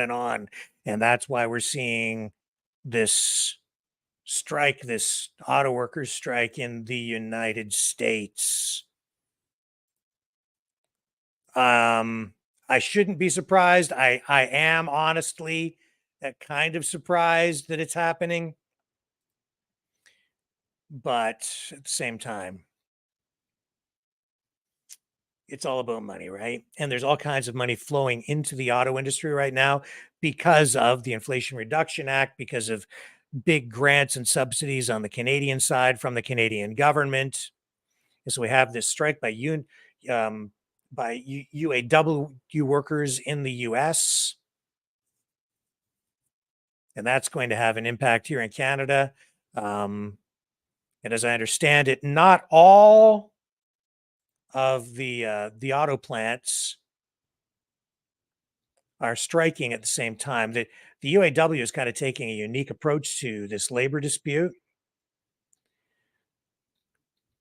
So I guess nearly 1 in 10 of America's unionized auto workers are on strike. And the idea here is to put pressure on the big three. Well, used to be the big three: Ford, Chrysler, General Motors, Detroit's 3 automakers.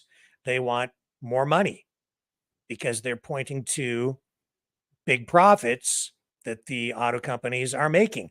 I told you, even through the pandemic, the auto dealers were making bank because they didn't have to give you, 0% financing and cut their prices. And now too, they've just with the governments dumping billions of dollars into their bank accounts, yeah, they're making record profits. So by striking simultaneously at General Motors, Ford, and Chrysler, which is like Stellantis now, for the first time in its history, the United Auto Workers Union is trying to, I guess, inflict pain on the auto companies and get back some of the wages and benefits that the unions say the workers gave up over recent years. And that is actually true, although they didn't budge, I don't think all that much. I know that, in Oshawa, for instance, in Ontario, they had concessions made there, but not that much. And I also remember, one of the most recent contracts they had there, but before they shut the place down to then reopen it again later. But the auto company, General Motors, made a deal with the union on wages, and they didn't even have the money, or so they said. And so they went to so after signing and ratifying the deal, they said that they would need more money from the government to prop up what they were doing. Anyway, that's a little sidebar story. So the strikes are limited for now to 3 different assembly plants, a GM factory in Wentzville, Missouri, a Ford plant in Wayne, Michigan, which is Detroit, and a Jeep plant in Toledo, Ohio. Of course, Jeep is a Stellantis brand, a Chrysler brand. And Biden, this is seen by some as a test for Biden, because he has positioned himself for quite a while as being the most pro-labor president in history. And so today, Biden did address this very issue in a special statement at the White House. I have that for you here. Let's see what El Presidente has to say about this thing, about the United Auto Workers strike. And here we go with Smokin' Joe. I'll be very brief. I want to talk very briefly about the auto strike. I'd like to say a few words about the contract negotiations between the United Auto Workers and the big 3 auto companies. I've been in touch with both parties since this began over the last few weeks, and over the past decade. Auto companies have seen record profits, including the last few years, because of the extraordinary skill and sacrifices of the UAW workers. Those record profits have not been shared fairly, in my view, with those workers. Just as the Treasury Department has released a report pointing out that the most comprehensive report ever dealing with how unions are good for both union workers and non-union workers and the overall economy. Unions raise workers' wages, they said, incomes, increase home ownership, increase retirement savings, increase access to critical benefits like sick leave and childcare, and reduce inequality, all of which strengthen our economy for all workers. That's because unions raise standards across the workplaces and entire industries, pushing up wages and strengthening benefits for everyone. That's why strong unions are critical to a growing economy and growing it from the middle out, bottom up, not the top down. That's especially true as we transition to a clean energy future, which we're in the process of doing. I believe that transition should be fair and a win-win, for auto workers and auto companies. But I also believe the contract agreement must lead to a vibrant Made in America future that promotes good, strong middle-class jobs that workers can raise a family on. Where the UAW remains at the heart of our auto economy, and where the big 3 companies continue to lead in innovation, excellence, quality, and leadership. Last night, after negotiations broke down, the UAW announced a targeted strike at a few big 3 auto plants. let's be clear. No one wants a strike. Say it again. No one wants a strike. But I respect workers' right to use their options under the collective bargaining system. And I understand the workers' frustration. Over generations, auto workers sacrificed so much to keep the industry alive and strong, especially through the economic crisis and the pandemic. Workers deserve a fair share of the benefits they helped create for an enterprise. I do appreciate that the parties have been working around the clock. And when I first called them at the very first day of their negotiations, I said, please stay at the table as long as you can to try to work this out. And they've been around the clock, and the companies have made some significant offers. But I believe they should go further to ensure record corporate profits mean record contracts for the UAW. I'm going to say that again. Record corporate profits, which they have, should be shared by record contracts for the UAW. And just as we're building an economy of the future, we need labor agreements for the future. It's my hope that the parties can return to the negotiation table to forge a win-win agreement. To continue our active engagement, I'm dispatching 2 members of my team to Detroit, Acting Labor Secretary Julie Hsu and White House Senior Advisor Gene Sperling, both of them have been involved up to now, to offer their full support for the parties in reaching a contract. The bottom line is that auto workers help create America's middle class. They deserve a contract that sustains them in the middle class. So thank you very much. That's all I'm going to say. Thank you. Mr. President, at what point would you get directly involved in the negotiation? Should Hunter get a pardon? No, I have to find the door to get out. Sorry. Thank you for joining. I have to go and back to bed now.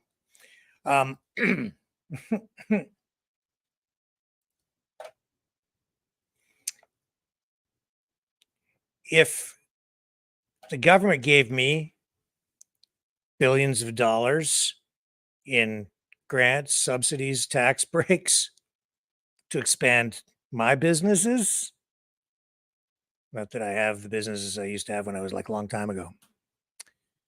But let's say they said, hey, Rick, how would you like to expand Maverick News? Here's $1 billion. I'd suddenly have a lot of profit.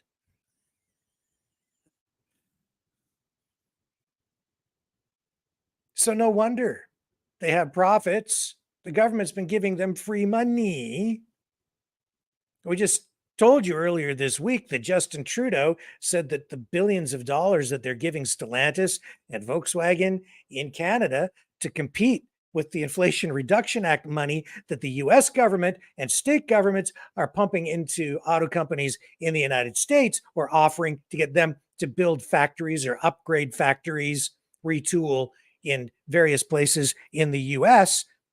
He said that Canada would get its investment in those facilities back within 5 years, only to then this week see that a study came out showing that it will actually take a minimum of 20 years just for the government to break even on the money that it is investing.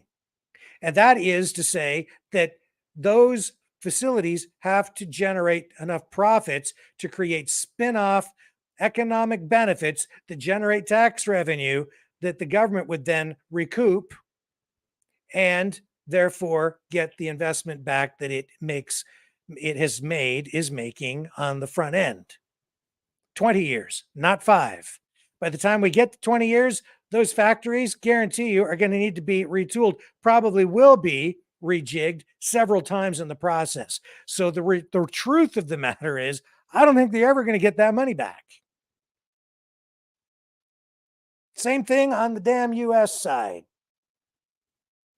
And when the money dries up, good luck keeping those factories open, because China and Vietnam and you name any other country in the world that's producing auto parts and automobiles,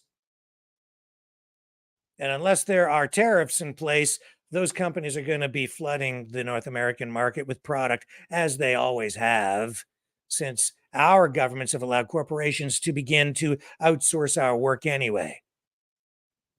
And so when we see the unions now going to strike, why are they doing that? It's because they see all this money So the workers and the unions are doing what they're supposed to do too. If there's money over there, they go and they want more. They go to get it. The unions are there to line their own pockets, first of all, and then also to represent the workers to help them line their pockets too. So if the government's handing out free cash, they want their fair share of the free cash. It happens all the time, not just in that industry. I've seen it countless times within the health industry in Canada. It's a vicious cycle here that doesn't serve the people well. Again, because there's no competition, the government runs and regulates these healthcare systems. Well, they regulate it, and then you have a bureaucracy in place to manage and administer it, not very efficiently. And because there's no competition, the government finances all of this. They're constantly saying, we just don't have enough money. We're short-staffed. We're underfunded. The solution is more money. Give us more money. And then the government pumps more money into the system. And then as soon as they do that, you know what happens every single time? The unions say, hey, look at all those gabillions of dollars over there. Time to go on strike, guys. We'll go get some of that for you. They suddenly have more funding. And then you get another nurses' strike, another healthcare workers' strike, and it causes disruptions. And then your nurses and other public healthcare workers, they get more money, better benefits, whatever it is that they demand, and that chews up a certain portion of the additional funding every single time. Same thing in education. In anything that's run by the government like that, as soon as the government puts more money in to try to solve a problem, the unions then go in to try to get more money for their workers. Some of it's justified sometimes, other times it isn't, because a lot of the workers in those sectors are the highest paid in the country in relative terms. You're making way more money working in the public sector, in education. I mean, teachers, guys. Oh, the teachers, they're so, they're so good with the kids. Yeah, okay, there are some good teachers, but they're also very well paid. In this province, teachers have like these cushy, super duper pension plans, man. They're on Easy Street, baby. And I know teachers who also have businesses on the side. In addition to teaching, they've got other stuff going on over here, and they're doing real well, man. Now, it's hard to get a teaching job, I'll give you that, but once you've got one, or if you're a nurse, you're going to be highly paid. Healthcare workers in extreme demand, and everything is skewed because of the way the government controls everything. Managed economy. And through all of this, how many times have we seen government dump more money into healthcare? More and more and more money. And does the service ever get any damn better? No. In fact, it's, I would say, just about as thin now in Canada as it has ever been, and getting constantly worse. And I think we're going to have a guest on here. I'm trying to get somebody on to talk about this very subject. And I think this person will actually advocate for socialized healthcare, and they're involved in a campaign to prevent privatization of healthcare in Canada. But I will be taking the opposite position editorially, but still being very fair and exploring this issue in a thorough way with this person. But I'm eager to have the conversation because I don't see it that way. All I see is a constant degradation of service. That's all I've seen all my life. I mean, there was sort of a period there, back in the 80s when things seemed to be not so bad. But even then, people were complaining. And I remember in this country, and take note, my American friends, this goes back to the 1980s, and I believe it was the 80s. Yeah, it was the 80s.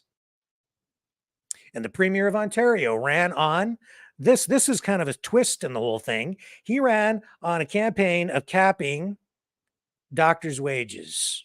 portraying the doctors as a bunch of rich fat cats who were abusing the medical system. And he was a liberal premier in the province of Ontario, got elected on that issue. And I, being young at the time, thought, hey, man, he's probably right because those doctors do make too much money. Sounds good to me. Cap their wages, cut back on the costs. That's the solution to solving healthcare. And you know what ended up happening? He capped the wages for those doctors. And then a lot of the doctors quit, took early retirement.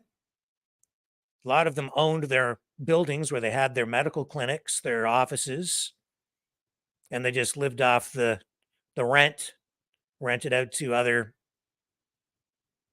doctors or healthcare clinics, x-ray services, whatever would be in their buildings. A lot of them moved to the US. Better weather, made way more money than they were making in Ontario anyway, worked fewer hours. I lost my family doctor at that time because he got fed up. He said he was overworked because there was even then a doctor's shortage. Said he was overworked, wasn't making as much money as he thought he should be making, even though the government decided they were making too much money. And so instead of market forces determining what they should be paid, government decided just going to cap the wages. So service got cut. Doctors stopped offering as many hours. They didn't take as many patients. They didn't take in as many. Family doctors stopped taking as many patients on their practices. And a lot of them just quit, left the country. We ended up with a shortage, and we've never recovered since. That's what happened back in the 80s, and the problem still persists today to the point where I told you there's only one walk-in clinic in this whole city serving the community that I live in. And then you wonder why Justin Trudeau and people are fed up. People don't understand economics, generally speaking, because most people just don't study it in school. Why would they? They're busy living their lives. But people know, they can see that things are broken. They can see that there's a problem. They don't understand always the economic forces in play or why these policies don't seem to work. And it's because the politicians always do what's politically expedient in the court of public opinion and they, public relations and campaigns and what sounds good, but it doesn't always translate into what actually is good. That's why when Justin Trudeau stands up there today at that podium and says, these grocery stores, they're to blame, or when Jagmeet Singh from the New Democratic Party or Joe Biden stands up there and waxes poetic about unions and and the workers have to get their fair share of the profits. The profits are from the free freaking money that you've been handing out. It isn't really a realistic reflection of productivity again. It's all skewed. It's fake. So when these workers get these wage increases and then they go back to work for a while, you better have one hell of a lot of productivity increase to cover those increased wages, man, because they're not real. That's going to fuel even more inflation. It's just fake. It's putting a bunch of free money out there, which is our money, our tax dollars. People don't freaking get, the car companies made record profits. Did they really? Wow, they were so good at managing their companies and they were so darn efficient and their productivity went up so much that they just made all these billions of extra dollars. Amazing. And all the free money and the Inflation Reduction Act, the Inflation Increasing Act, that's where the profits came from. And when that government money is gone, we're screwed because you'll see a massive contraction. The auto plants will not be sustainable if they don't increase productivity, more output per hour, more efficiency. This is fake. It's sending skewed pricing signals to the market, the price of labor. Because there's all this additional money in the system, the unions see the money. Well, we better go get that money now before it's all gone. Bingo. They get wage increases. But if you don't get corresponding productivity increases, down the road, it collapses. And the only solution then is more free money.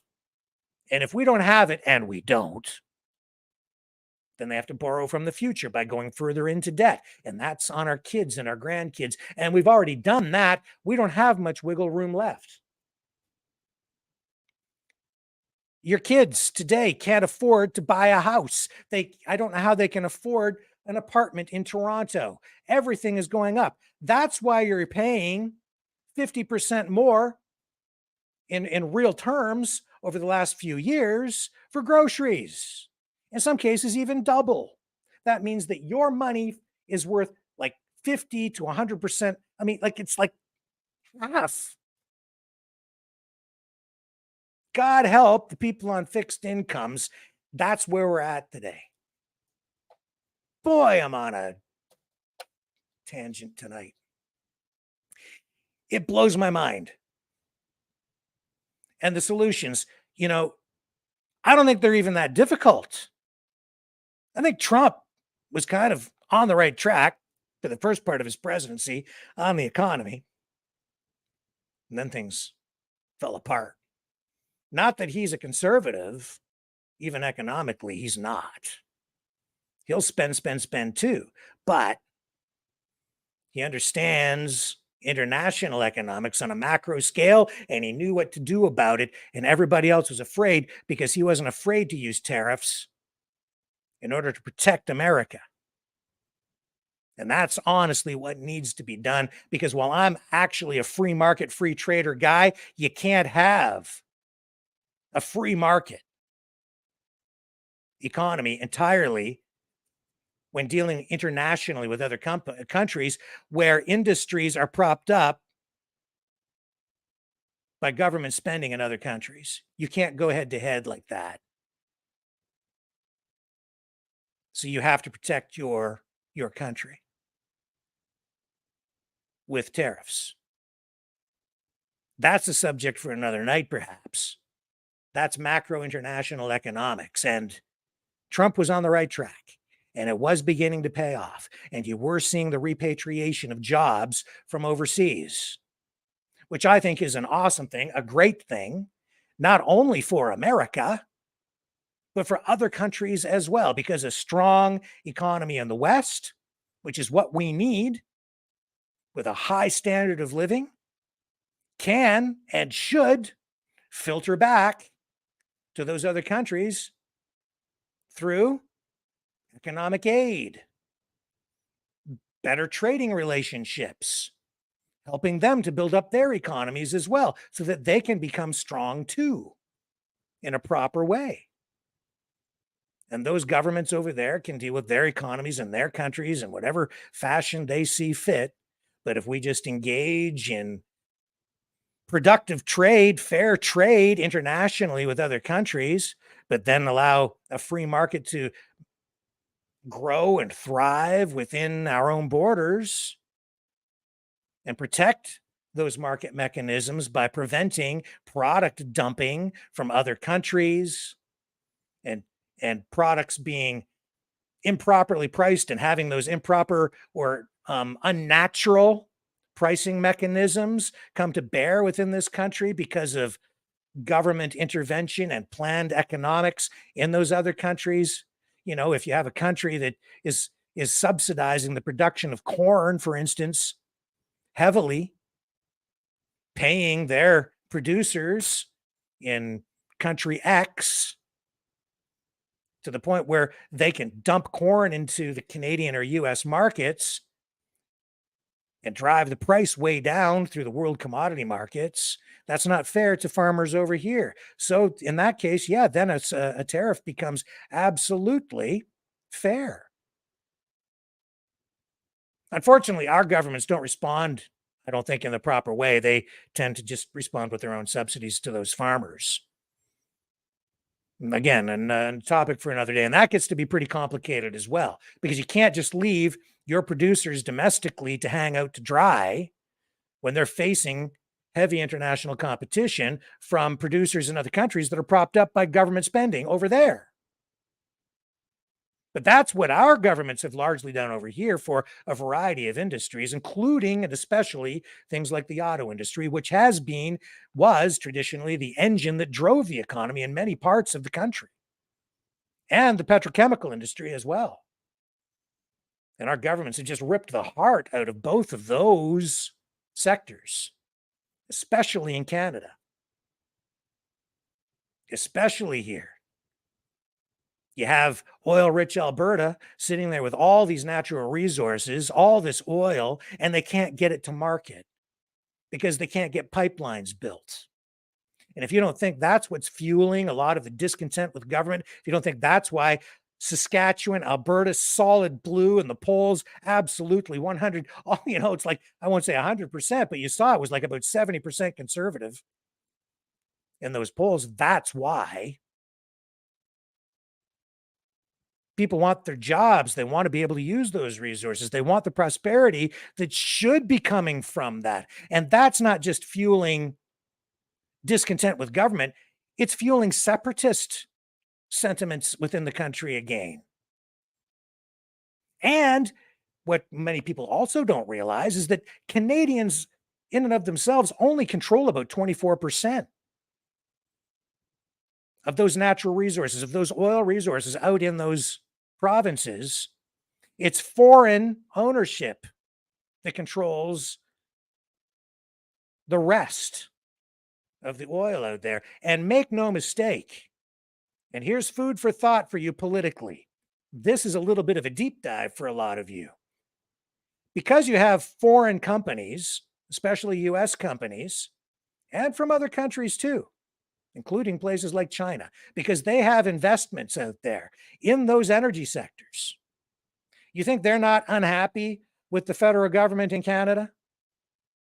Do you think they're not investing money in political campaigns, maybe even discreetly? You think that they're not involved in some of the unrest that we're seeing within this country? You think that they don't want a change of government just so that they can get their product to market, so that they can make more money, more profit off the natural resources out of those Western provinces, which honestly, I don't even really have that much of a problem with. I don't. That benefits all the workers out there too. That would create more jobs for people and more prosperity for people in those provinces, and they should have that.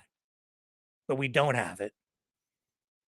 The industry's been cut off at the knees. The entire country suffers as a result. And it's all politics. And it's foreign interference, I would say, in my estimation, from everything I'm seeing. It all indicates to me that the reason we don't have, that the reason that sector of the economy is being penalized and held back and crippled so much is because other governments, other oil-rich countries, have a vested interest in preventing and suppressing energy production within Canada and the United States. That's what's going on. And it's the politics played behind the scenes is all about money. It's not just the liberals, it's not just the conservatives, it's the PPC, it's all of them. It's every aspect of politics within our country and within the United States. And if you start to look at it through that lens, you begin to understand a lot more about kind of what's going on with everything and who's connected to what and which big oil companies are influencing whom and which environmental groups are connected to whom internationally and where are they getting their funding and why are they engaged in that campaign and why don't they want that pipeline built over there? Is it really to protect the environment or is it to protect something else? I'll put it to you just bluntly that some of these environmental groups are actually funded by big oil from other countries. And it's their objective, their task, their job to prevent oil production in this country, not to save the environment, but to force us to buy foreign oil. And politicians, you want to talk about corruption? Why would they take a stance like that when they could bring such incredible prosperity to their own country, and yet they don't? Why would they do that? Why wouldn't they? It isn't what they do, it's what they don't do quite often. And what's the motivation? What's the reason? Well, I wish we had more transparency on the financial side so that we could see every single dollar that trickles in and trickles out of every bank account for every politician and key bureaucrats too. Oh, the story that money trail would tell.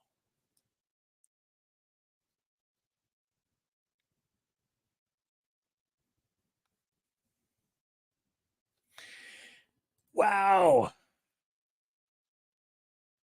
How was that for a rant? Didn't think I'd go down that path tonight, but there we go. Bottom line, JT's in trouble. Biden's in a bit of trouble too. The whole country's in a whole lot of trouble. Both countries, Canada, the US, the West.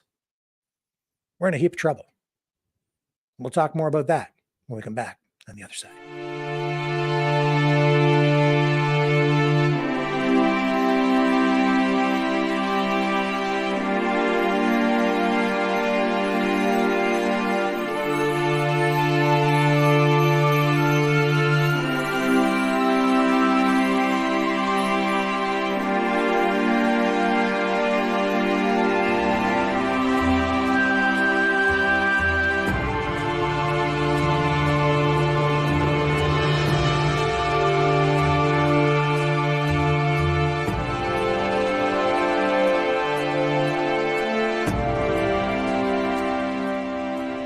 Maverick News.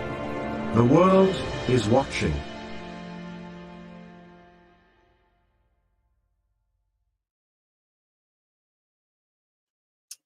Okay, just one more promo here while I cue something up, and I'll be right with you.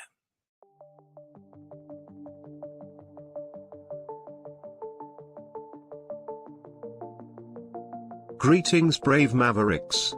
Our quest for truth continues. We go beyond fake news. Together we expose propaganda.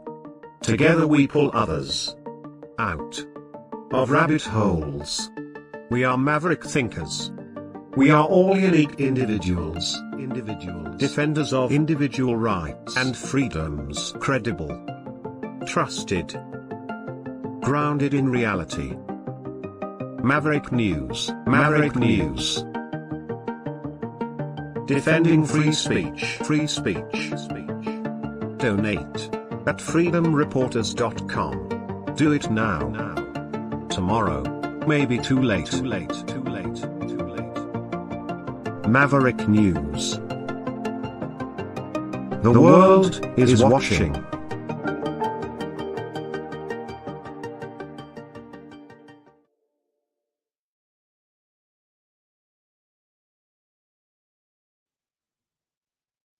Okay. So why else are we in trouble? Because we have a freaking war on our hands. That's why. And it's all about, well, it's about control. It's about money. It's about resources. It's about who's going to have the world's dominant currency. Will it be the United States or the US dollar? It's all of these things. It's honestly shaping up to be the age-old struggle between, I would say, fascism and even communism. Kind of, sort of. I don't like those labels anymore. They don't really seem to fit exactly. It's a little bit of this and a little bit of that, but it's the same old story, just with nuance.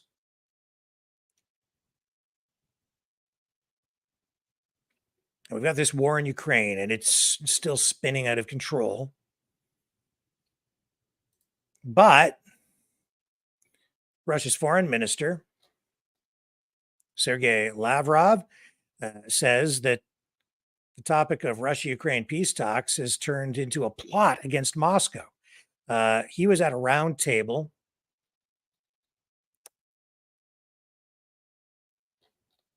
discussion about the Ukrainian conflict, with the participation of ambassadors from 35 countries in Moscow, and Lavrov says the West is trying to turn everything upside down. Relations with Biden in the White House have just, well,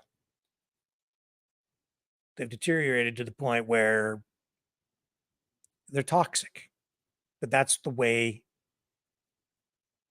Biden and the people around him, that's the way they want it.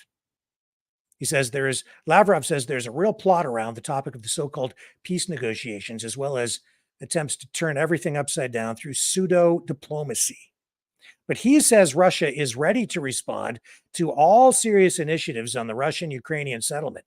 And this position, he says, has not changed. He says he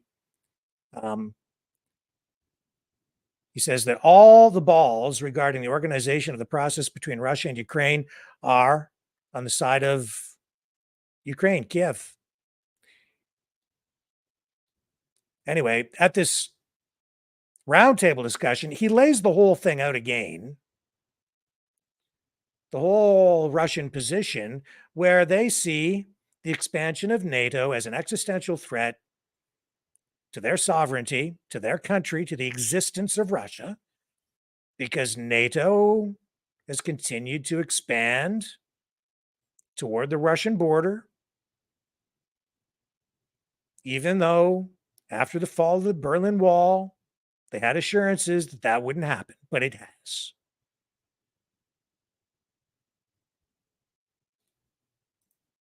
So here he is at the roundtable discussion. Here's Lavrov talking about exactly this pseudo diplomacy, as he calls it. And he kind of lays out his position, saying that, he draws attention again to the peace deal that was actually brokered, agreed upon. They had a deal, only to have it all fall apart because of the intervention of the West. Here he is. To leave them at the mercy of the fascists. Now let me tell you a couple of words regarding the questions that we receive when I meet my colleagues from normal countries. Well, I mean all countries are normal. I mean the countries with normal, sane governments. They ask me in a confidential manner, perhaps Russia could come up with something, a peace process of sorts. We understand your arguments and we can hear you, but perhaps you could consider a peace process.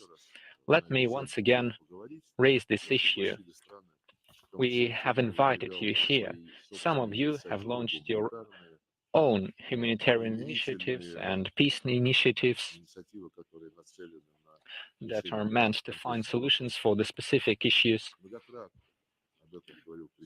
The president has raised this topic many times, and during the Eastern Economic Forum, once again, the Russian President Vladimir Putin emphasized that we have never rejected the track of negotiations.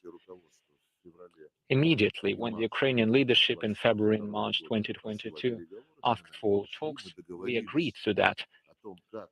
And we did find an agreement on how to settle the situation based on the proposals made by Ukraine. And that was supposed to solve the main issue, Ukraine not joining NATO and ensuring its security through other means. We did have an agreement, and during the meeting of the president with the African presidents in St. Petersburg recently in summer, President Putin showed a document with the signatures. It was already ready for ratification and signing, but the Anglo-Saxons prohibited Ukraine from signing the final document. They forced Ukraine to continue the war with the blood and the bodies of Ukrainians, the war that NATO unleashed against the Russian Federation, and it still continues. Take a look at the sums of money allocated to help Ukraine. See how they're pumping everything out of Europe. They're using the former Soviet and Russian and Western weaponry They're opening up the market for the deliveries of American military products to rearm the European Union and NATO countries by purchasing and allocating great sums of money to purchase the American-made weaponry systems made by US corporations. There are other events, including the loss of Europe of its independence and the loss of by Europe of any prospects of overcoming the deep crisis that they're currently facing in the economy of the old world. One of the reasons is the deliberate policy of Washington to undermine the energy security of Europe under the pretext of eliminating the dependency of the European Union on the supplies of Russian natural gas. First, they were forcing them to stop buying the pipeline gas, although these pipelines were not at their full capacity. In exchange, they suggested replacing the deficit with the shipments of more expensive liquefied natural gas from the United States, which is more risky from the environmental point of view. It has a heavier carbon footprint. And then they exploded the Nord Stream gas pipeline a year ago, and no one lifted a finger to start any sort of a transparent investigation. They're sweeping everything under the rug. Now they say that there were certain 5 or 6 Ukrainians, even though neither Zelensky or anyone else knew about that. They say that it was a small group of people who organized this terrorist attack of their own volition. So I believe it is clear who is profiting from this war. We were talking about this a year ago. The French economy minister a year ago said that the energy resources for the European business are 4 times as expensive as in the United States. It's good that they understand that, and I hope that someday they will be able to do something about that. But coming back to the initiatives and the calls to begin any sort of consultation or negotiation, you know that we said we would react to any serious proposal, and that's what we do. We had meetings with numerous representatives of the countries who are presented here. I mentioned the meeting of President Putin with a group of 7 African leaders of the African Union. They visited Russia twice, in June and in July, on the sidelines of the Russia-Africa summit. And following the meetings between the Russian president with the presidents of the 7 African countries, they made a joint declaration, and it took note of certain humanitarian results. And by the way, I'm talking about the exchange of prisoners, which was assisted by a number of Russian partners from the global south. And the same declaration adopted by Russia and Africa at the end of June said that we firmly supported the renewal of the Black Sea Grain Initiative, including the Ukrainian and the Russian parts of the package. This was always our position. And now when certain colleagues, including the leadership of the UN Secretariat, say that they're all trying very hard to save it and that everything would be fine with the Russian part of the deal, they keep ignoring the fact that the Kiev regime says that Ukraine would never agree to the renewal of the grain deal in such a way that the Russian grain and the Russian fertilizers would be free of the illegal sanctions. UN keeps knocking on this door, but Ukraine keeps saying no. Forget about the Russians. Let's export the Ukrainian grain instead to make sure it can reach the markets without any involvement of the Russian Federation. Sure, it would be 50 or 100% more expensive, but you know, it's all about supporting the great Ukrainian democracy. We had meetings with our Turkish colleagues, and they also have various ideas in this regard, and we appreciate the efforts that are currently taken by the United Arab Emirates, although they're not really publicizing that. And Saudi Arabia is also working on the exchange of prisoners.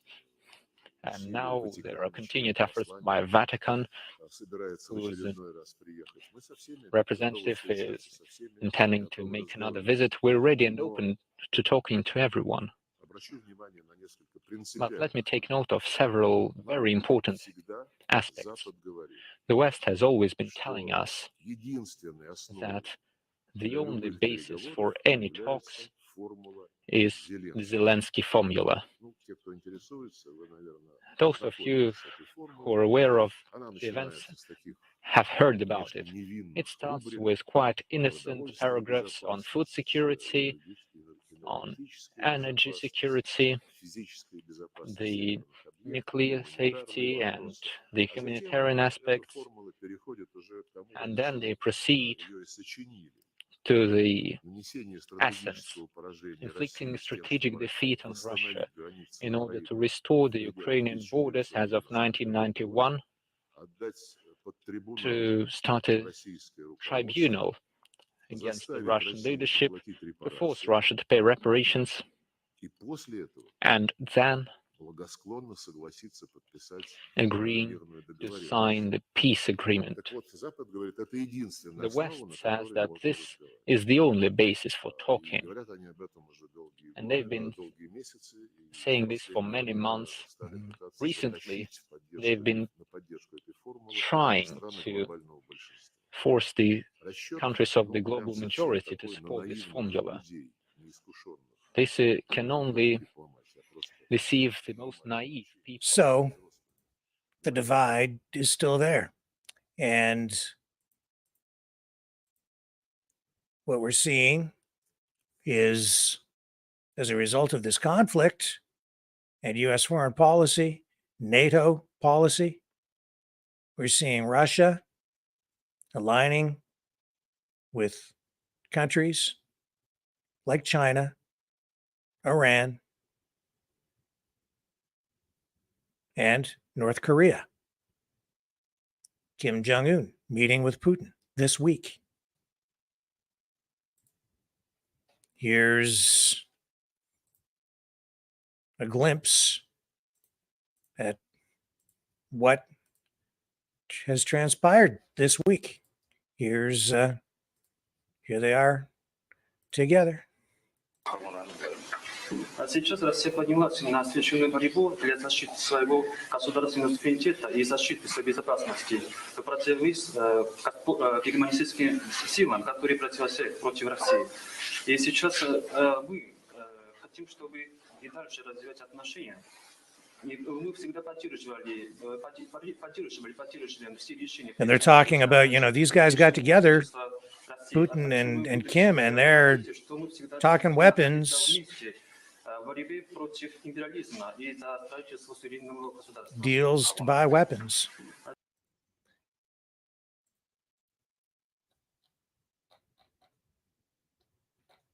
And here's, speaking of weapons, here's what we showed you actually the day that Kim Jong-un arrived. We did cover that.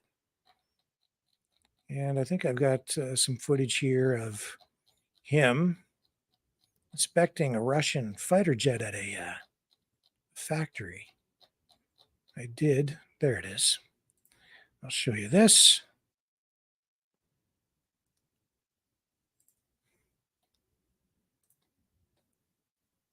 So yeah, these guys, they're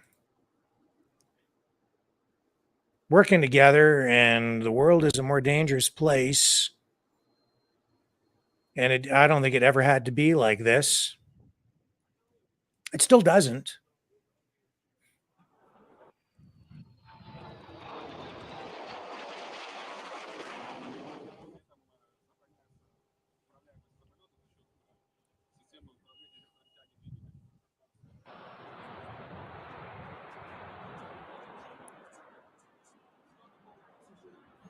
So this is a huge deal.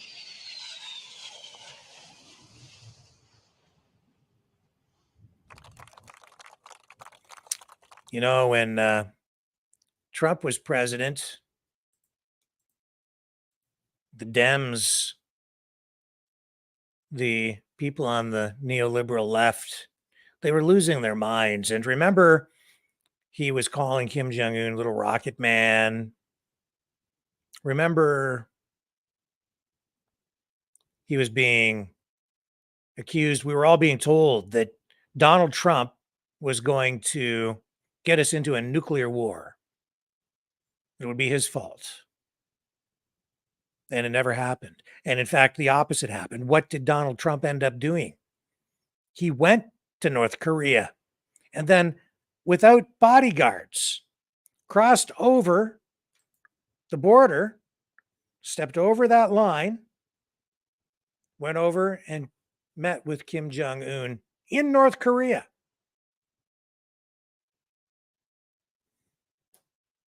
And now, under Biden and his foreign policy, we have Kim Jong-un meeting with Putin because he obviously feels threatened, as do the Russians, to the point where they're doing business, trading money and arms.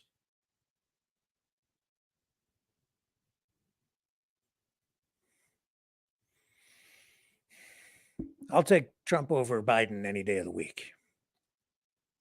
I'll take peace over what we have right now anytime. Anytime. Spoke to a friend of mine today who has contrary political views, and I don't understand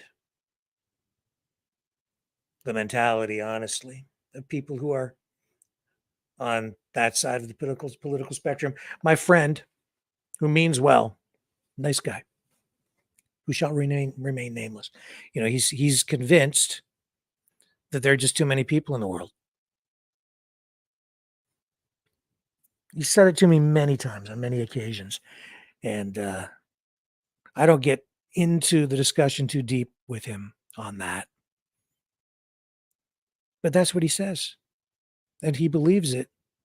And I don't think I don't think any of them even realize what they're really saying. There are too many people.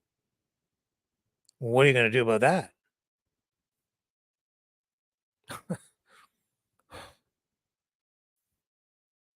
I mean, I guess you could do it through attrition over time using birth control. But some of these crazy people, and the world is being run right now by crazy people. You know,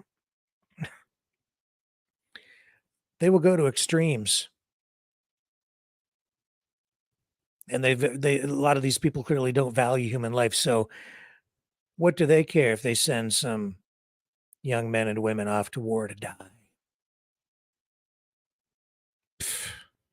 We have too many people anyway. We have a surplus of humans. And make no mistake, some of them do think that way.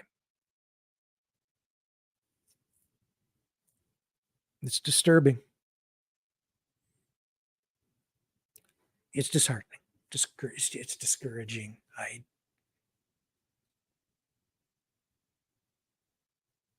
I pray that we find a better way forward. I really do. Somehow we will. We have to. Right?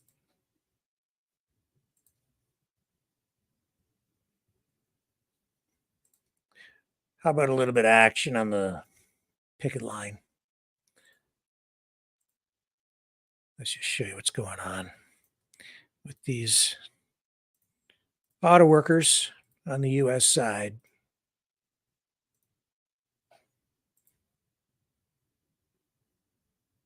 Here we go. We are the union. We are the union. Mighty, mighty union. Mighty, mighty union. Auto workers union. Auto workers union. Ass kicking union. Ass kicking union.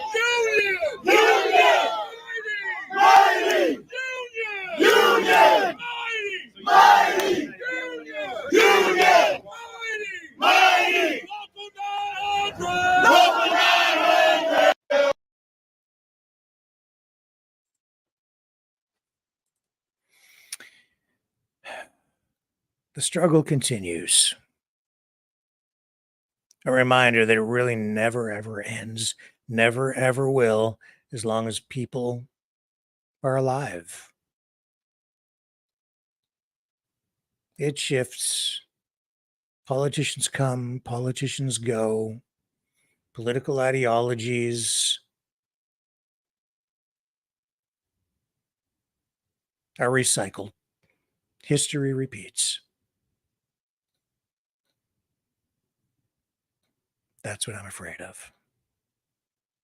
Right now, really more than ever.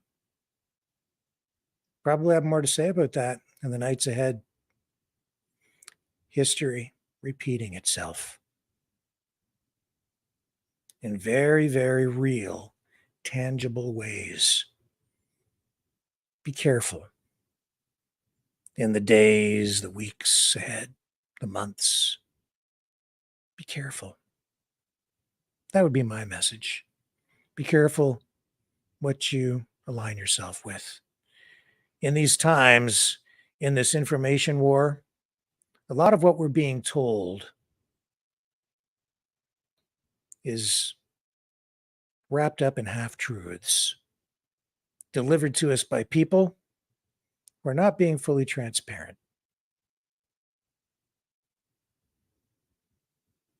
Be careful.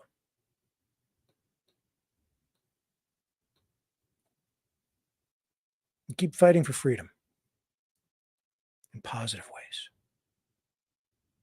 I'll be back tomorrow night, 6 p.m. Eastern Standard Time. Love you guys. Thank you, Maverick family. Thank you for spending this time with me again tonight.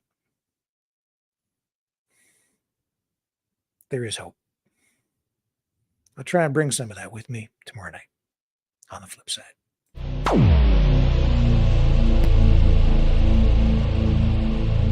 This has been a Maverick Multimedia production.